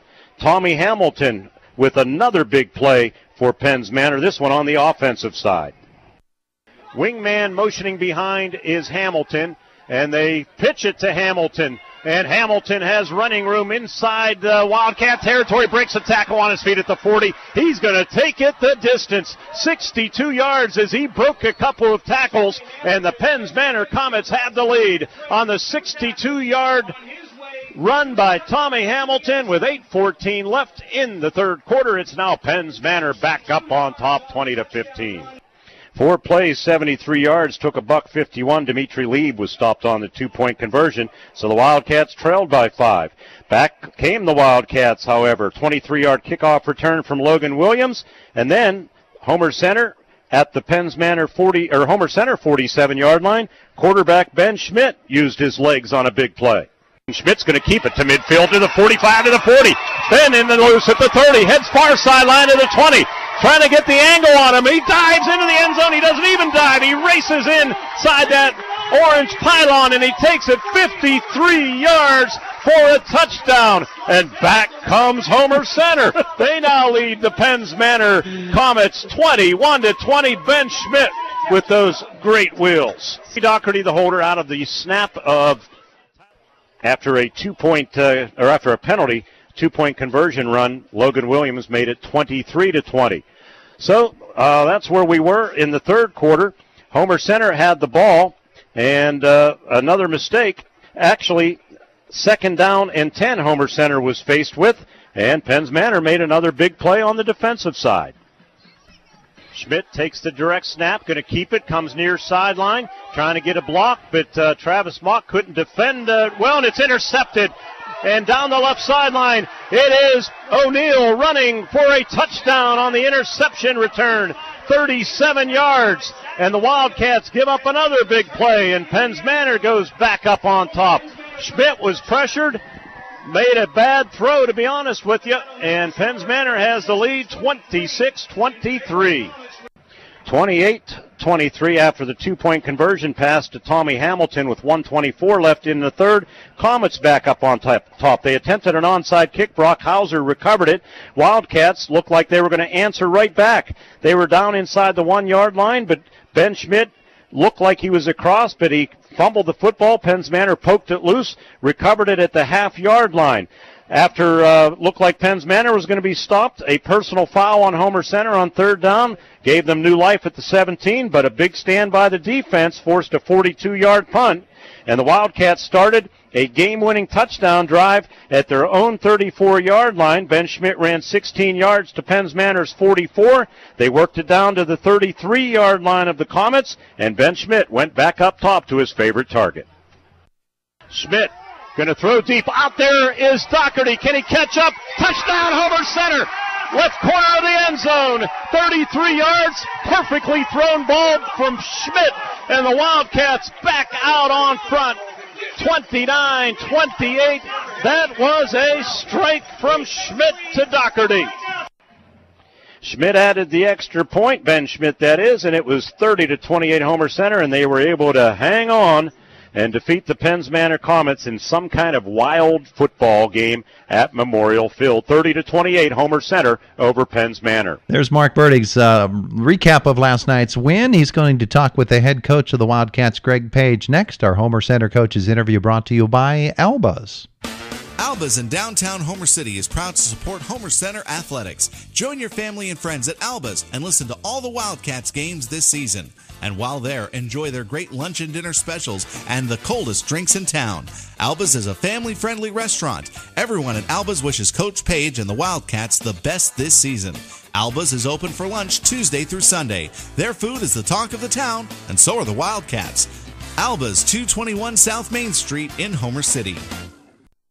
Coach, you didn't make it easy on yourselves, did you? No, we sure didn't. Again, I told the Gazette, credit to Penn's Manor. We were bigger than them up front, and they fought and scrapped, and they have good skill guys, and we found a way at the end to win the game. I mean, it was mistake-filled, back and forth with a lot of crazy plays, but we prevailed, and I give our kids credit for that. I think you overcame 4 turnovers tonight. It was a crazy game, back and forth. Things started for you in special teams in the wrong way with a 48-yard punt return by Matt Samoji, who, credit him, made a nice play, but eluded a couple of tacklers maybe plays that could have been made that weren't, but they're up as a result 8-0. Yeah, and with their return game, they like to wall towards their, or at least go towards their sideline, and they did, and I thought we had guys that should have stepped up, and that's part of the times, when things are on the downswing that we're questioning their toughness, because you just got to come up, you got to fight off blocks and make tackles, and we just had guys that looked like they were, weaving around and maybe trying to make a tackle, an angle tackle down at the 5, and you can't do that against good athletes. You come back, you drive, you have a second and goal at the 5-yard line, and then a hold and an intentional grounding. Next thing you know, it's 4th and goal at the 29, so that one kind of bogged down, and I know you weren't happy. No, we can't have penalties. I mean, we get down there. This team has to learn how to finish drives, and I now remember what you said. The 4th turnover was the goal line quarterback sneak. But yeah, we can't make penalties. We can't hold. We can't jump. We can't jump illegal procedure. We just got to come up. We're trying to run simple plays in those situations. Get off the football and get forward. Logan Williams, who went over 100 yards again tonight, got your momentum back on your side on your next drive on a 36-yard run, and it was tough sledding. They made things difficult for Logan and your offense, didn't they? They do. A lot of times they'll bring that 6-man front, and you don't know which side somebody like Hamilton's coming from. A lot of times it's wide side or right side, and He'll pressure the passer if you don't get a blocker out in front of him. He'll crash hard if you're trying to run off tackle. I thought Baird did some good things on the other side, 88. But in that particular case, we were able to get a kick out and get him up through the seam. And then, you see if you get him in the open field, I'll take our chances. Yeah, no kidding. And then you take the lead on a nice drive, 4 plays, 60 yards. Kobe another reception, 3rd and 8. Schmidt hits Doherty for a 36-yard touchdown pass, and it was kind of a hot and cold night. A lot of good things for your sophomore quarterback, but a few plays you'd probably both like to have back, right? Yeah, and we got on him about it. He had the one where it's 15-8 us, and we're going in before the end of the half, and it was an ill-advised attempt to try to throw the ball when he's getting sacked, and he's still young. I mean, I'll take the trade-off because he comes back and makes some great plays, and he alerted a play in one of our later drives where we were lined up wrong, and we would have been running our big 200-some-pound fullback on a stretch play, and that's not going to work. So he alerted that out of that and made a nice pass call, and we were able to get some positive yardage there. He does more good things than some of the mistakes. Yeah, so after the mistake to close the half, he starts the second half with a 53-yard touchdown run. Like Logan, he was over 100 yards rushing. Yeah, I mean, his legs are good, too. We have some things, and there's some things tonight we didn't show either with him in the ground game. But if we can get him up the field, he's got deception speed. He doesn't look like he's running real fast, but he's so athletic, and he does have good speed. Penn's Manor takes the lead again, 28-23 on an interception return. We kind of covered that mistake. That was one of the downsides to Ben Schmidt's night, but then they try to catch in an onside kick, something I saw you work on the other night, and Brock Hauser recovered it, and that was kind of a big play that maybe doesn't make the box score, but huge. And it's coming from a kid who really works hard and is getting better. He's a sophomore. He's a good kid, so he works hard. So we put him on a couple of those special teams, and the ball was bouncing funny, and he made a good play. So credit to Brock.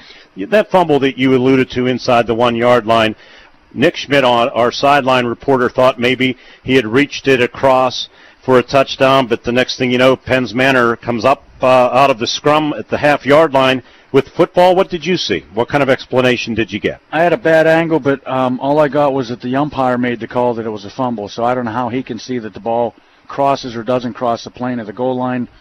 I tried to talk to one of the linesmen on our side, and he said the umpire made the call, and I thought, well, I'm going to argue that he broke the plane, but I'm not down there. I mean, I'm at the 25, so my angle's skewed. You fight from there, and then we got a penalty on third down I just thought it was two guys making a really good physical play. tackle. Yeah, but fortunately we held them there and we got the ball back. Yeah, and you went on a game-winning drive because clock was becoming an issue, wasn't it? And the guys came through.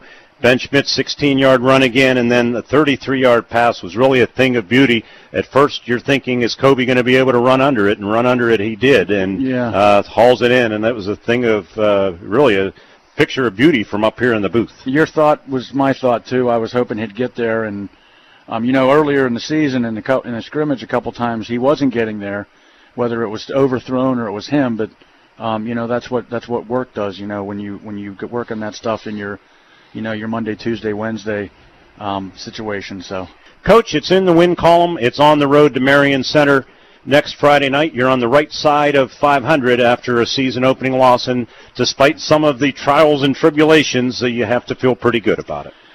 I do. I was glad to see the clock tick off, and we win the game. And going to Marion Center is going to be tough. I saw they won tonight over PL, so they're going to be sky high. And we're going over to their place, and it's a tough place to play. So we're just going to have another good week. We have to. Coach's post-game interview brought to you by Alexander Roll-Off Services. We'll let you roll on out of here after a hard-fought 30-28 victory. Thanks, guys. There you go, Greg Page. So you get to climb Mount Molino next week, huh? Yes, it's the Heidi Bowl, as I call it. I tell you, Heidi's up there. I don't care what anybody says. I've seen her. Come down through there. It's the Alps. There you go. If you run into a couple it's a lovely facility, but it's way up on the hill. A couple of yodelers and some high mountain goats, you let us know. Let's get to Ward Hilliard on the field with Billy Packer after the game. And thank you, Michael. No, this isn't Mark Reddick. This is Ward Hilliard, and I'm fortunate enough to have my buddy, head coach Billy Packer, who's not feeling real good tonight, but I think you ought to. I said at the beginning of the ball game, you guys prepare as well as any team, and I thought you did an excellent job in prepping for Logan Williams and trying to keep him contained. Yeah, we knew what an athlete he is. We watched him both games, and boy, against Purchase Line, he ran all over the field. He gets loose, he's gone. There's not too many people that are going to catch him, and unfortunately, there's some holes in our defensive backs missed him, and you miss him, he's gone. Hey, I didn't know if they were tired, Bill, because this was a very tough ball game, back and forth quite a bit.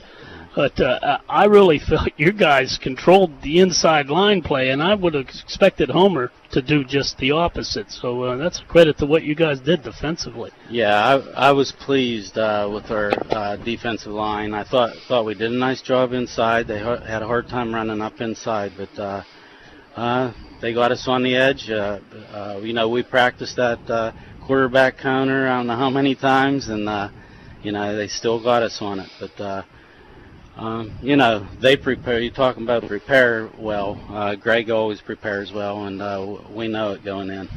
Well, I thought you made some great defensive stands, but Tommy Hamilton, to me, I said at the pregame that he has always been a factor. I know he's only been around a couple of years. He didn't play a lot last year, but anytime he's on the field against Homer Center, he just shows up. He does. He's a good athlete for us. I think towards the end we just wore him out a bit, and he got tired a little bit, and you can't go 100% sometimes, and unfortunately you can't just throw somebody else in there that can play the ball like he can play. So, I'm really happy with the way he plays. He gives you 100%, and that's all you can ask. You guys, I want to ask you about this. We did talk off camera about it, but the fake punt really wasn't supposed to be a fake punt. Now, nobody up here knew that. We thought, oh, man, he's going to be a riverboat gambler again. That's Billy. No. That wasn't Billy, that wasn't. No way. We were expecting him to punt the ball there. I mean, we practiced the rugby punt, and he was coming out. I figured, okay, you're punting it, and I couldn't believe he tucked it away and put it down and didn't get it. And, that was a big momentum change, and gave him short field.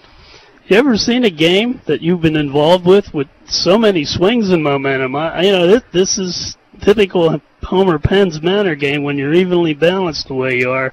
I just cannot remember one that was just swinging back and forth like this thing did. I don't remember one like this. It was back and forth, and we felt if we had the ball last, that would be a good thing. But fortunately, we didn't finish our drive off down here at the end, and give Homer a lot of credit. They stopped us and ran the clock out. Got a few first downs, a couple big first downs.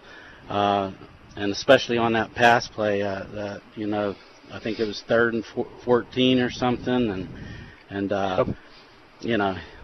give the kid credit. He broke a lot of tackles, and he got that first down. Well, I know you guys are not feeling real good after the loss, but I was very impressed with the way you performed. Typical Penn's Manor team, no quit in them. A lot of season left. I'm sure we're going to be talking to you down the road a little bit later in the season. I hope so, Ward. I hope so. We got to pick it up and put it behind us now, and we have a tough United team coming in next week. Another team that's going to be big up front, and hopefully we can do a good job. Well, good luck to you, Bill. Thanks for the time here, and good luck for the rest of the season. Thanks, Ward. There is Bill Packer with Ward Hilliard after the game last night, 9:23. We remain on our ponies here. We got to get on our pony for the rest of this program because we've got a lot of ground to cover. It is the Luther Ford Coach's Corner program, 50th year on AM 1450 WDAD, 100.3 FM online, the sports channel at WDADradio.com.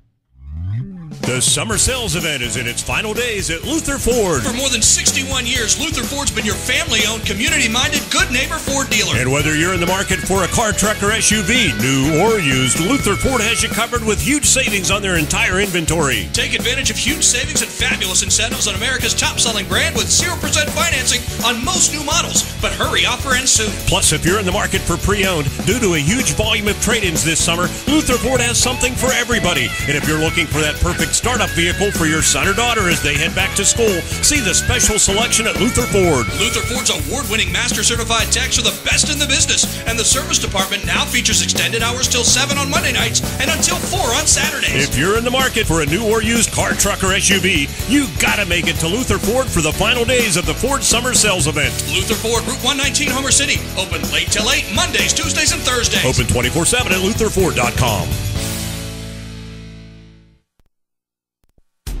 In sports, athletes are looking for that competitive advantage. So where do you find it? At Forged Human Performance Center. Forged Human Performance Center is the area's premier source for sports performance training. Train with an experienced and certified strength and conditioning coach to help improve athletic skills like speed, agility, quickness, and strength while reducing the likelihood of injury. Sports performance training at Forged Human Performance Center. Conveniently located on Route 119 in Homer City, or go online at forgedhpc.com. The Luther Ford Coaches Corner program, AM 1450 WDAD, 100.3 FM online, the sports channel at WDADradio.com. Todd Marino along with Ward Hilliard. Northern Cambria, West Shamokin last night. Ward, we knew this was going to be a battle, and boy, it sure turned into one. I thought it was going to be offense. Your son Mark thought it was going to be defense. It was really a defensive game. That final score of 36-14 is by no means an indication of the way the game went. No, I wouldn't think. I thought West Shamokin has the defense to compete, but the question was, in my mind, how well their offense could move the ball against that big front that Northern brings, and you even gave me even more information on how really big they are, so that was a challenge for them. I just think the Northern just offensively just brings a little more to the table than most teams can deal with. All right, well, let's start this football game. Northern Cambria, after a punt, takes over at their 25-yard line, and on the first play, a pick. Jaden Haswell steps in front of a Mark Marino pass and runs it back to the 17-yard line. 5 plays later, West Shamokin is the first team on the scoreboard as the touchdown run by Haswell, actually, a 2-yard touchdown run, and that made it 6-0. A West Shamokin penalty as they get lined up for the 2-point conversion. They tried to run Wildcat, and a 5-yard procedure penalty, so they march it back 5 yards, and so Tyler Lightcap, the quarterback, comes on, and he does convert the 2-point conversion to make it 8-0. West Shamokin at that point. And the two teams then battled back and forth for the rest of the first half. It got to the 4:31 mark of the second quarter. 4:31 left in the half. West Shamokin takes over at their 9-yard line after an interception as the Colts had driven it down the field, and the second pick of the night for West Shamokin. And so they are set up. The Wolves, after having stopped that possession at the 9, this is what they do. They go -1, penalty half the distance, puts it at the 4-yard line. They gain 6 to get back to the 10. Then they lose 2, and then another penalty half the distance, and they're back at the 4. So they have to punt. It's a high snap, goes out of the end zone, and a safety makes it 8-2 at that point as we are headed toward the end of the first half. Well, 8-2, and Northern Cambria then is going to take over after the kickoff from the 20-yard line, and they get the ball all the way back after a nice return to the 30-yard line. 5 plays, 30-yard drive, took a minute 27 off the clock, and Northern Cambria gets its first score. Logan Onks from a yard out. Big play on that one was a pass of 21 yards down to the 1-yard line on 3rd down and long. So the 2-point conversion fails. It's 8-8 at the half, and you're in the middle of a really tight defensive struggle. So it would sound, huh? Third quarter, first possession. The ball belongs to Northern Cambria. That first possession of the third quarter seems to be the key every single week. 7 plays, 64 yards. But check this out. 7 plays. They go +3, +6, 0, +1, +1, +5. They're not moving the ball really well, and then they take a 5-yard penalty. So they are facing 3rd down and 12, and they're at their own 48-yard line. They run a beautiful wraparound draw play, and Ben Basil takes it off the left side, outsprints everyone to the end zone, 52 yards for the touchdown. The kick fails. It's 14-8 at that point. That starts a string where Northern Cambria scored on 4 out of 5 possessions. Whoa. The next time they had the football, they take off on a drive from their 42-yard line. They go 7 plays. And they're helped out by a West Shamokin major penalty that took the football even closer to the end zone. And the touchdown is from 2 yards out by Mark Marino, 22-8 after a 2-point conversion. Northern Cambria gets the football after forcing a 3-and-out from West Shamokin. They throw another pick, Haswell's second pick of the night. West Shamokin at their 46-yard line, or at the Colts' 46-yard line. And the Wolves come back. They mount a 4-play drive. And it is a halfback option pass that goes for 26 yards and the touchdown. And with that, West Shamokin is back in within 8 points at 22-14. That touchdown pass. By the way, the earlier pass was the pick was by Blake Fairman, and he caught the 2-point conversion as well. Zach Stover catches the halfback option pass from Haswell. 22-14 at that point after the 2-point conversion fails. And then here's the big thing. 10:09 left in the game. Northern Cambria takes over at their 45-yard line. They mount a 55-yard, 14-play drive that covers 6 minutes and 20 seconds. When you're already at 10:09 and leading by 8. And on a bootleg from the quarterback, Mark Marino, 15 yards on 4th down. He gets it into the end zone for the touchdown. The kick is good, and that really makes it 29-14 at that point. They go incomplete, +2, incomplete, sack -8. West Shamokin has to give the football up at their 39. They had to keep it. They had to try to score. They couldn't punt. And then Logan Onks rips one off for 33 yards on the next play. That sets the final 36-14. But the really key plays in this game, that wraparound draw and then that 10-play drive. Those trademark of Northern Cambria is that wraparound draw. It's been there for years, and it's been successful for years. That's the key. You'll hear something interesting from John McCullough about that play, and from Sam Schutte as well. Let's talk to the Colts coach. Schutte joins us here, and Coach, 36-14 is the final score. It was by no means a 36-14 football game, though, was it? No, it was a grind back and forth. Didn't know who was going to win at halftime. Made a couple adjustments. And told the guys at halftime, like, look, hey, you're going to have to dig deep. This game's going to go to the end, and it's going to come down to the team that wants the most, and hopefully it's us at the end of the game, and it was, and I'm really fortunate. Your defense tonight, we have to start with your defense. That's a pretty talented offensive team you're going up against, and you bottled them up, held them to only, we had 36 yards rushing by the West Shamokin offense. It was a battle up front all night long. It was, and like I said, I got to give a lot of credit to our guys up front on both sides of the ball.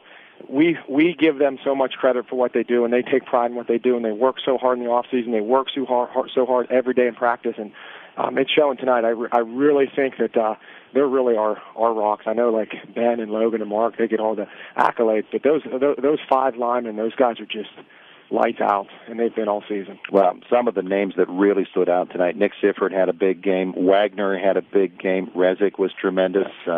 Those are just 3. There were so many guys. It was really a great team effort. It sure was, and like I said before the game, that's something that I was really proud of these guys. We talked before the season about team and how important being unselfless is, and not caring who gets the credit, and this is just a complete tribute to what we try to accomplish in our team.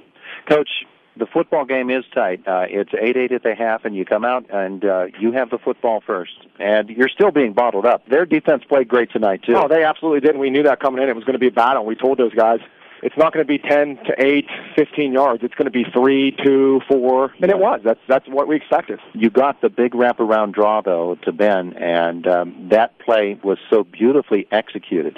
You know, the design, the call, they have to be right on and at the right time, but it's the execution. Oh, we were sitting on that play for this game. I mean, in all honesty, we've been working it since day one, back in May, and just waiting for the time, and the coaches were upstairs yelling for the play the first half, and I'm I didn't want to pull the trigger. And I just thought that was the time.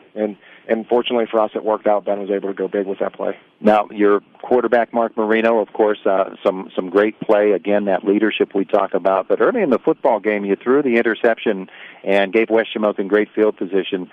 They were able to get their hands on the football a couple of times in this game and really challenged you. Yeah, and that first play was my fault. That was a bad call on my part. It was scripted. We scripted and worked on the plays, and I went with the script, and I shouldn't have. We ran a boot to the short side of the field, and it was doomed from the start. Now, I didn't think Mark would throw an interception, but it is what it is, and that's adversity. That's football. That's life, and that's what we teach the kids.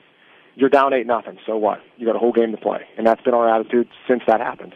There's Sam Schutte, the head coach of the Northern Cambria Colts after the game last night against West Shamokin. John McCullough was on the other sideline for the Wolves. Coach, it was a game that was really played between the tackles, and there was no give in either team. Yeah, I mean, we knew it was going to be a battle. Northern, I really think is one of the best teams in single A, and I told Sam that they got a shot if they stay healthy. I think in the first half, heck, they came in, and I think they were averaging close to 400 yards a game on the ground. And first half, we had them shut out. They got that safety on snap, but defensively, we had them shut out until about the minute left and a half, and they got that short field. I felt real good with the way that we were playing against them. Second half, that stinking draw that they always run. We practiced against it all week. We were looking night, so I told them afterwards. I said we were looking for it from a different set. Sam's always real deceptive in his play calling and does a really good job. And they caught us out of they ran out of split backs, and they always run, and that's what we said afterwards. I said I was waiting for it to be under the fullback and a 3-point. Mm-hmm. He's like, yeah, we changed it up. So that play hurt because we had him. I think it was like 3rd and 12. Mm-hmm. And when they came out in split backs, I was kind of ready for for Marino to take off with it. Mm-hmm. And then when that draw, we ran right past it. It sort of changed the whole character of the second half, didn't it? It kind of took the wind out of ourselves. We started to claw back into it a little bit there. Made it 22-14, but my gosh, when I was telling a couple of reporters there, I said it was just like it was like a heavyweight prize fight, and then eventually just the body blows, I said, took its toll on us because in there chipping away, they're getting 3-4 yards a pop. You're getting 3rd down, I don't know how many times, and just could not get off the field. They're getting this 3rd and 2, 3rd and 3, and just get enough for a first. Their line's big, and they just wore us down there in the second half. Well, in that second half, I have them scoring on 4 of their 5 possessions. Yeah. The only one they didn't was on Jaden's second interception of the game. But it's going to take only 1 or 2 mistakes by a football team in a game like this that'll change it and really put a team behind, and that's what happened here. Yeah, that's what happened. We gave them a couple short fields. I think the first score there in the first half, I think they started inside our 30, and then we had them 4th down, and they converted that pass. A couple other times I think they were inside our 40-yard line to start. We can't do that. We'll regroup. I'm extremely proud of how our kids played tonight. They fought extremely hard, which they always do. Yeah. That first touchdown by them, they were down 8-2 at the point after the safety, and it did start at the 30-yard line. 5 plays to go those 30 yards. And you could just see the guys battling so hard along the line of scrimmage. Yeah. I asked Coach Schutte this. I'll ask you as well. With the heat the way that it was this week, how did that affect the way that you were able to get your guys ready? To be honest with you, I don't think it really did. And I just honestly just feel, regardless if it would have, if the weather would have been different this week or not, I don't think that was really a big factor. Yeah. Obviously, it was humid tonight, but it's the same for both teams. There's John McCullough, the head coach of the West Shamokin Wolves, falling last night 36-14 to the Northern Cambria Colts. The Ligonier Valley Rams, the United Lions, met last night. They're next. The summer sales event is in its final days at Luther Ford. For more than 61 years, Luther Ford's been your family-owned, community-minded, good neighbor Ford dealer. And whether you're in the market for a car, truck, or SUV, new or used, Luther Ford has you covered with huge savings on their entire inventory. Take advantage of huge savings and fabulous incentives on America's top-selling brand with 0% financing on most new models. But hurry, offer ends soon. Plus, if you're in the market for pre-owned, due to a huge volume of trade-ins this summer, Luther Ford has something for everybody. And if you're looking for that perfect startup vehicle for your son or daughter as they head back to school, see the special selection at Luther Ford. Luther Ford's award-winning master certified techs are the best in the business, and the service department now features extended hours till 7 on Monday nights and until 4 on Saturdays. If you're in the market for a new or used car, truck, or SUV, you gotta make it to Luther Ford for the final days of the Ford Summer Sales Event. Luther Ford, Route 119, Homer City. Open late till 8, Mondays, Tuesdays, and Thursdays. Open 24/7 at LutherFord.com. Cancer can strike any part of a woman's reproductive system. In America today, a woman is diagnosed with gynecological cancer every 6 minutes. Sadly, they are often not aware of the symptoms of reproductive cancer and do not find out about it until it is advanced. On Thursday, September 13th, the Indiana Regional Medical Center's Dr. Dan Clark and OBGYN Dr. Quinice Hurdle will host Until There's a Cure, Cancer Prevention for Women at 6 p.m. at the Rustic Lodge. Please call 724-357-8088 to reserve your seat today for this important event. Ladies, with regular screenings, self-examinations, a knowledge of your family history, and certain lifestyle adjustments, you can increase your chance of defeating gynecological cancer. Please make that call today. It's free, open to the public, and complimentary refreshments will be available. Until There's a Cure, Cancer Prevention for Women at the Rustic Lodge, Thursday, September 13th at 6 o'clock. Presented by the Institute for Healthy Living at the Indiana Regional Medical Center. Call 357-8088 today. The Luther Ford Lincoln Coaches Corner program celebrating 50 years, AM 1450, 100.3 FM, WDAD, the sports channel, WDADradio.com. So Ligonier Valley faced a determined United Lions team last night. Struggled early before they scored on 6 straight possessions. Came away with a 47-7 win. John Caldwell threw for over 250, 4 TDs. He was 16 for 26 passing, but get this, Ward, he was 15 for 23 for 244 yards in the first half. Wow. So they put the ball in the pocket after that. One of those was a 19-yard touchdown pass to Aaron Totino, but he then was forced from the game in the first quarter when he was injured returning a punt. And so the Totino situation is something we're going to have to keep an eye on. Kerry Miller, 138 yards, 2 scores. Sam Sheeter scoring twice, 120 receiving yards for him. The Rams, after leading 6-0 after one quarter, led 26-0 at the half. They only gave up 180 yards total offense, but 175 of that on the ground. And United got its one touchdown at the end of a drive of 74 yards to start the second half. Kyle Silk goes in from 3 yards out. And so we hear from the coaches and Coach Roger Beidel. Let's do Coach Beidel first. No, let's do Coach Beidel second because we get into a topic at the end that we've discussed already this morning, but we need to visit once more. So here's Kevin Marabito, the head coach of the Lions. Kevin Marabito joins us on the line after a very, very tough football game last night against the Ligonier Valley Rams.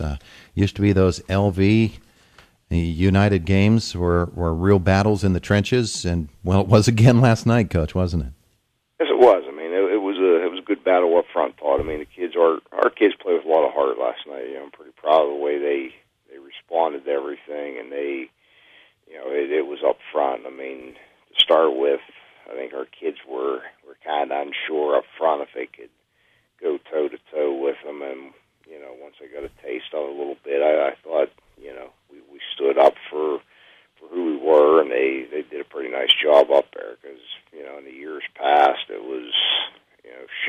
I think we had one first down in the last 2 years, and finally, last night we moved the ball a little bit on them, and the offense got some playing time, so it was a good effort by our kids. Hey, Coach, with the week that we had this week and all those temperatures in the 90s and what you could get accomplished on a practice field, were you surprised at all about the way that your team came out with all that fire? Not really, Todd. I mean, it was we kind of changed things up this week. We practiced 7 to 9 two of those days, and it was kind of like it was almost like a game night because usually what happened Tuesday was what we normally do on game night. We sleep through the first quarter, and I think our kids, just that change of routine kind of helped them last night. I think they were ready to play, but the biggest thing was practicing at 7 to 9 was a little bit cooler for us, and it wasn't much of a change for us the way we practiced. So the light bill is going to go up at United for the rest of the year because that worked out a little bit for you? Yeah, and you got to remember one thing. I used to investigate that stuff. They said the biggest expense is when it's turned on and they have the lights on for the walking track till 9, or I think it's 10 o'clock. So it kind of worked out both ways for us. Yeah. Hey, let's talk about your running game last night. Were you able to get some things accomplished? Yeah, we did. I mean, we did move the ball. Hunter Cameron, I thought, ran well for us. Of course, he went down with cramps halfway through the third quarter. We lost him, and Kyle Silk. I mean, Kyle does a great job running. I mean, our stats weren't great, but it was they got some yardage, and that's all you can ask for. You always say when you go into these ball games with great football teams that you have to control the ball a little bit, and finally last night, we put a couple drives on and, kind of kept our defense fresh a little bit. So I was definitely pleased. Coach, defensively, every coach is going to run into this against Ligonier Valley. They can do so many things so well. And John Caldwell, the quarterback, he was stellar again last night. They got the running game out of the Miller boy, Kiri Miller, and Sam Sheeter took up some of the slack when Totino went out. They're just a big, big challenge to play defense against, aren't they?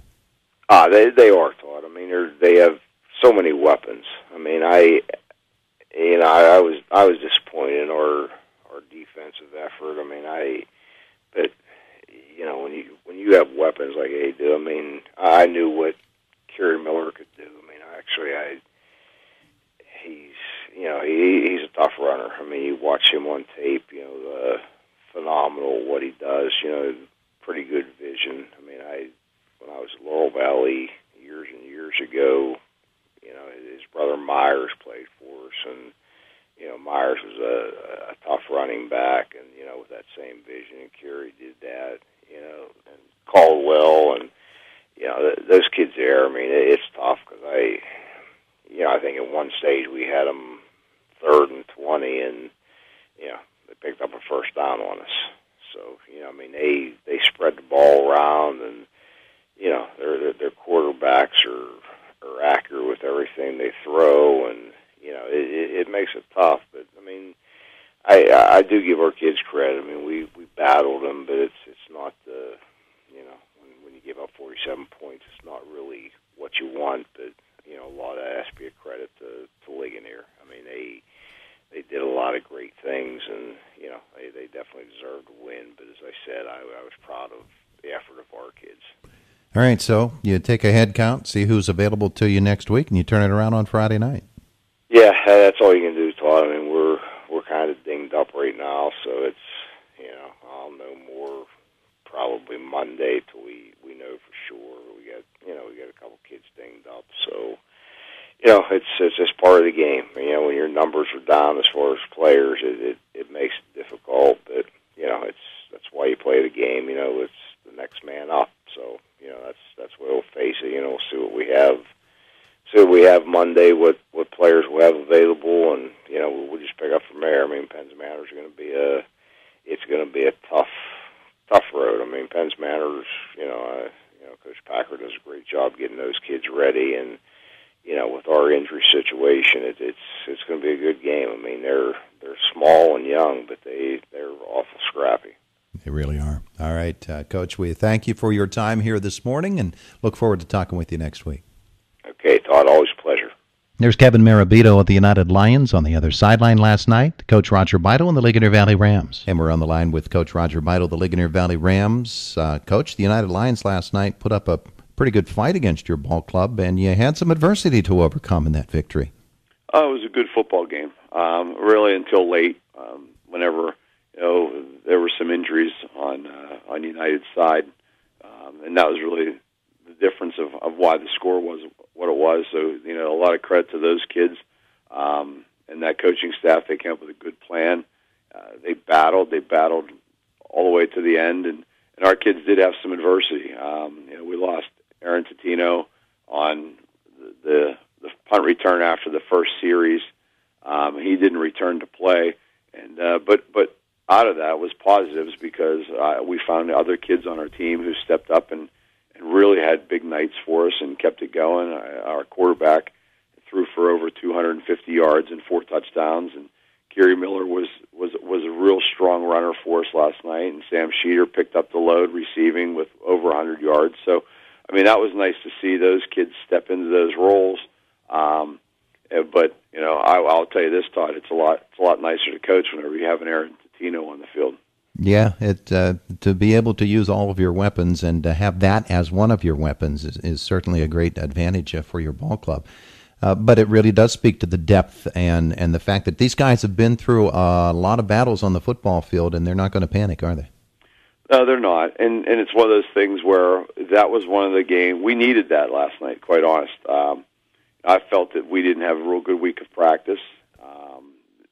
There were instances where there were some things characteristically that I normally don't see out of our football team. With it got a little hot this week, and then we got the poor me's, and then the poor me's kind of could become contagious throughout everybody. And then all of a sudden, when someone comes out in the field and they want to punch you in the mouth, and you realize that you didn't prepare the way you should have for a full week of practice. That you've created that adversity, and a lot of this was self-inflicted with our poor me syndrome this week, and like I said, getting punched in the mouth by a physical football team was exactly what we needed at this point in the season. Coach, I don't know that you know the answer to this, but Aaron's availability for moving forward is still in the evaluation stages, or what can you tell us about him? Well, we're still in the evaluation stages, and it's one of those things. To be honest with you, Todd, my number one responsibility as the head coach at Ligonier Valley is the safety of our players. And with that being said, he left the game and was evaluated. And could he have played? He probably could have. But again, we're not going to risk something like that. Week 3. Just for the sake of having him in there to play football, and moving forward, he's going to be fine. But he's just a kid, and he has a pretty bright future ahead of him. And again, the goals that we're chasing are long term and not necessarily in the short term. So it's one of those things. You got to make a decision, and unfortunately, we've been in this situation before where our players kind of get hurt by the fact that they don't play as much statistically and all these other things. But ultimately, in the end, as I told him last night, as he's begging to get back in the game, I said, this is just week 3. Winning week 3 isn't our goal, and you're part of that. So he understood that, and we expect to have him back in the long term. It's normally at this point where I ask you about next week's opponent. We get the news about Salzburg declining the opportunity to play next week against your team, and I don't know how much you can say about that, Coach, but I'll just let you share your thoughts. I think it's unprecedented and unheard of, and I'm going to guess that then that means they're going to pretty much forfeit the remainder of the season. We'll see what happens. I'm sure that there will be some attorneys that will be involved, and the legality of it all is unprecedented.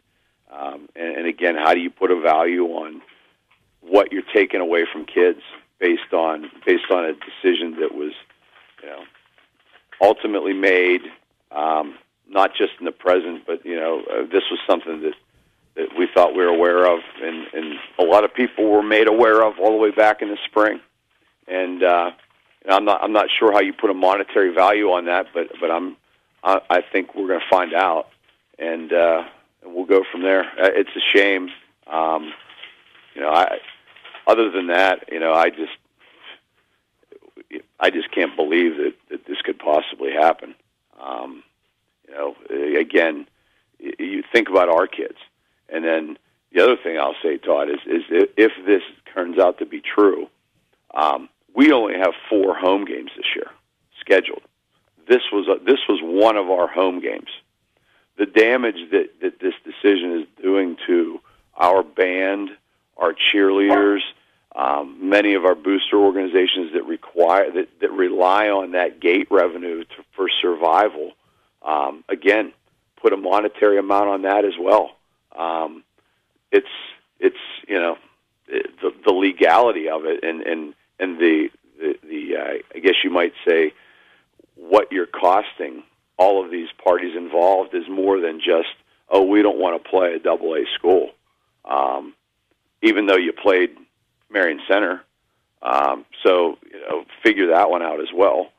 And it's tough. It's really tough. And now we're down to, think about this, we could be down to 3 home varsity football games this season. That's crippling. You're crippling a community. So again, unheard of. Absolutely unheard of. And we'll see how this week unfolds before us. There's a lot, I'm sure, that we'll be hearing in the next several days. Coach, I want to thank you for joining us this morning. Thanks, Todd. There is Roger Meidel. He is the head coach of the Ligonier Valley Rams, and we have reached out this morning to Glenn Richards, the athletic director at Salzburg, to get his comments on this situation. And, Coach, good morning. Coach, are you there? I'm here. Yes, sir. All right. Let me turn this down now. Very good. Yeah, he was listening to Coach's Corner. And are you able to be with us now? Yes. Okay, there's Glenn Richards on the telephone with us right now.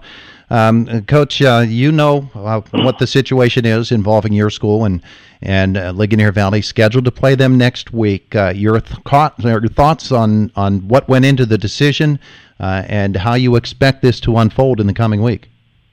Well, first of all, Roger Beidel was 100% correct in wanting to keep your players' safety. He's talking about Aaron Tatino. I'm talking about Salzburg students, athletes in general.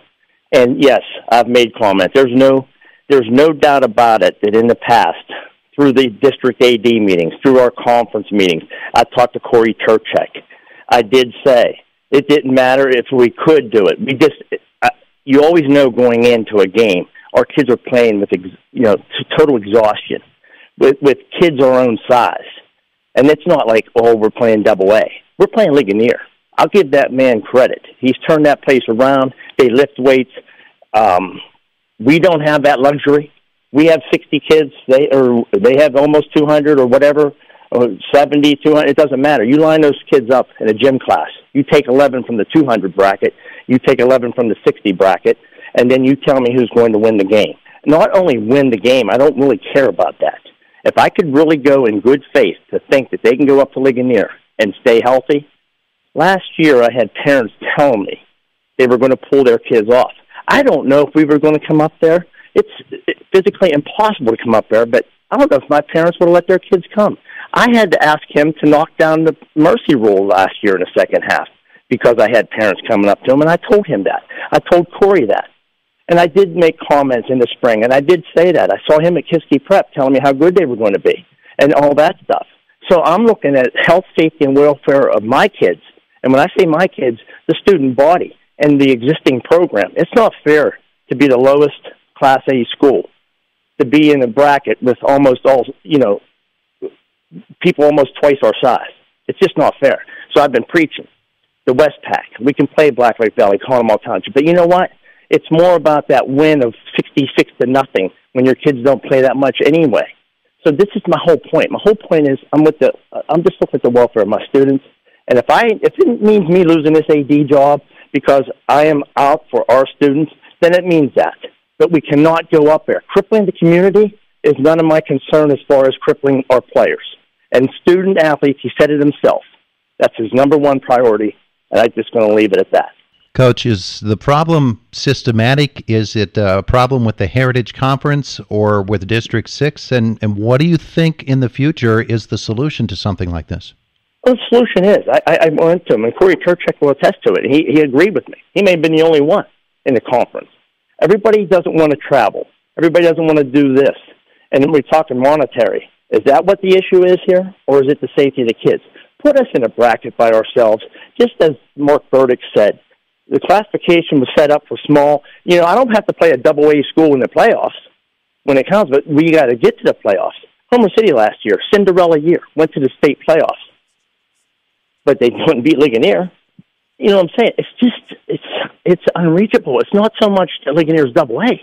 They're that good. And again, I give credit where credit is due. And I went to PIAA. I called the head guy down there, Mark somebody, and I told them what my parents thought. Well, you signed a physical form, you have to play. Well, you know what, guys? I'm signing the physical forms because these kids want to keep football at our community. Our community wants to have football. As simple as that.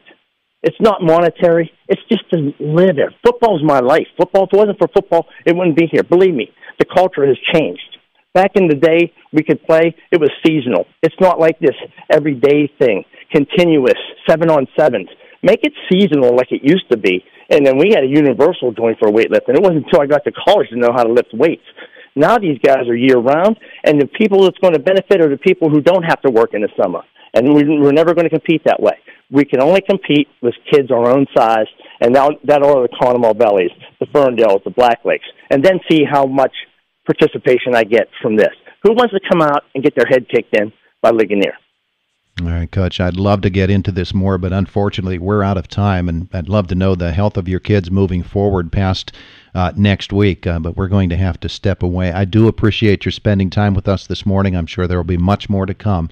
Hey, my apologies go out to them, and then lastly, I just want to tell them that, but I'm just telling you right now, safety, health, and welfare of the students is my concern. Thank you, Glenn. I appreciate it. There's Glenn Richards, the athletic director at Salzburg. We walked right up to the limit here, and so we're just going to have to say Luke Thomas of Indiana is our Hoss's Player of the Week. Want to thank you for joining us. Tony Michaels, Jukebox Saturday next. Next favorite song is on its way on AM 1450 WDAD Indiana and 100.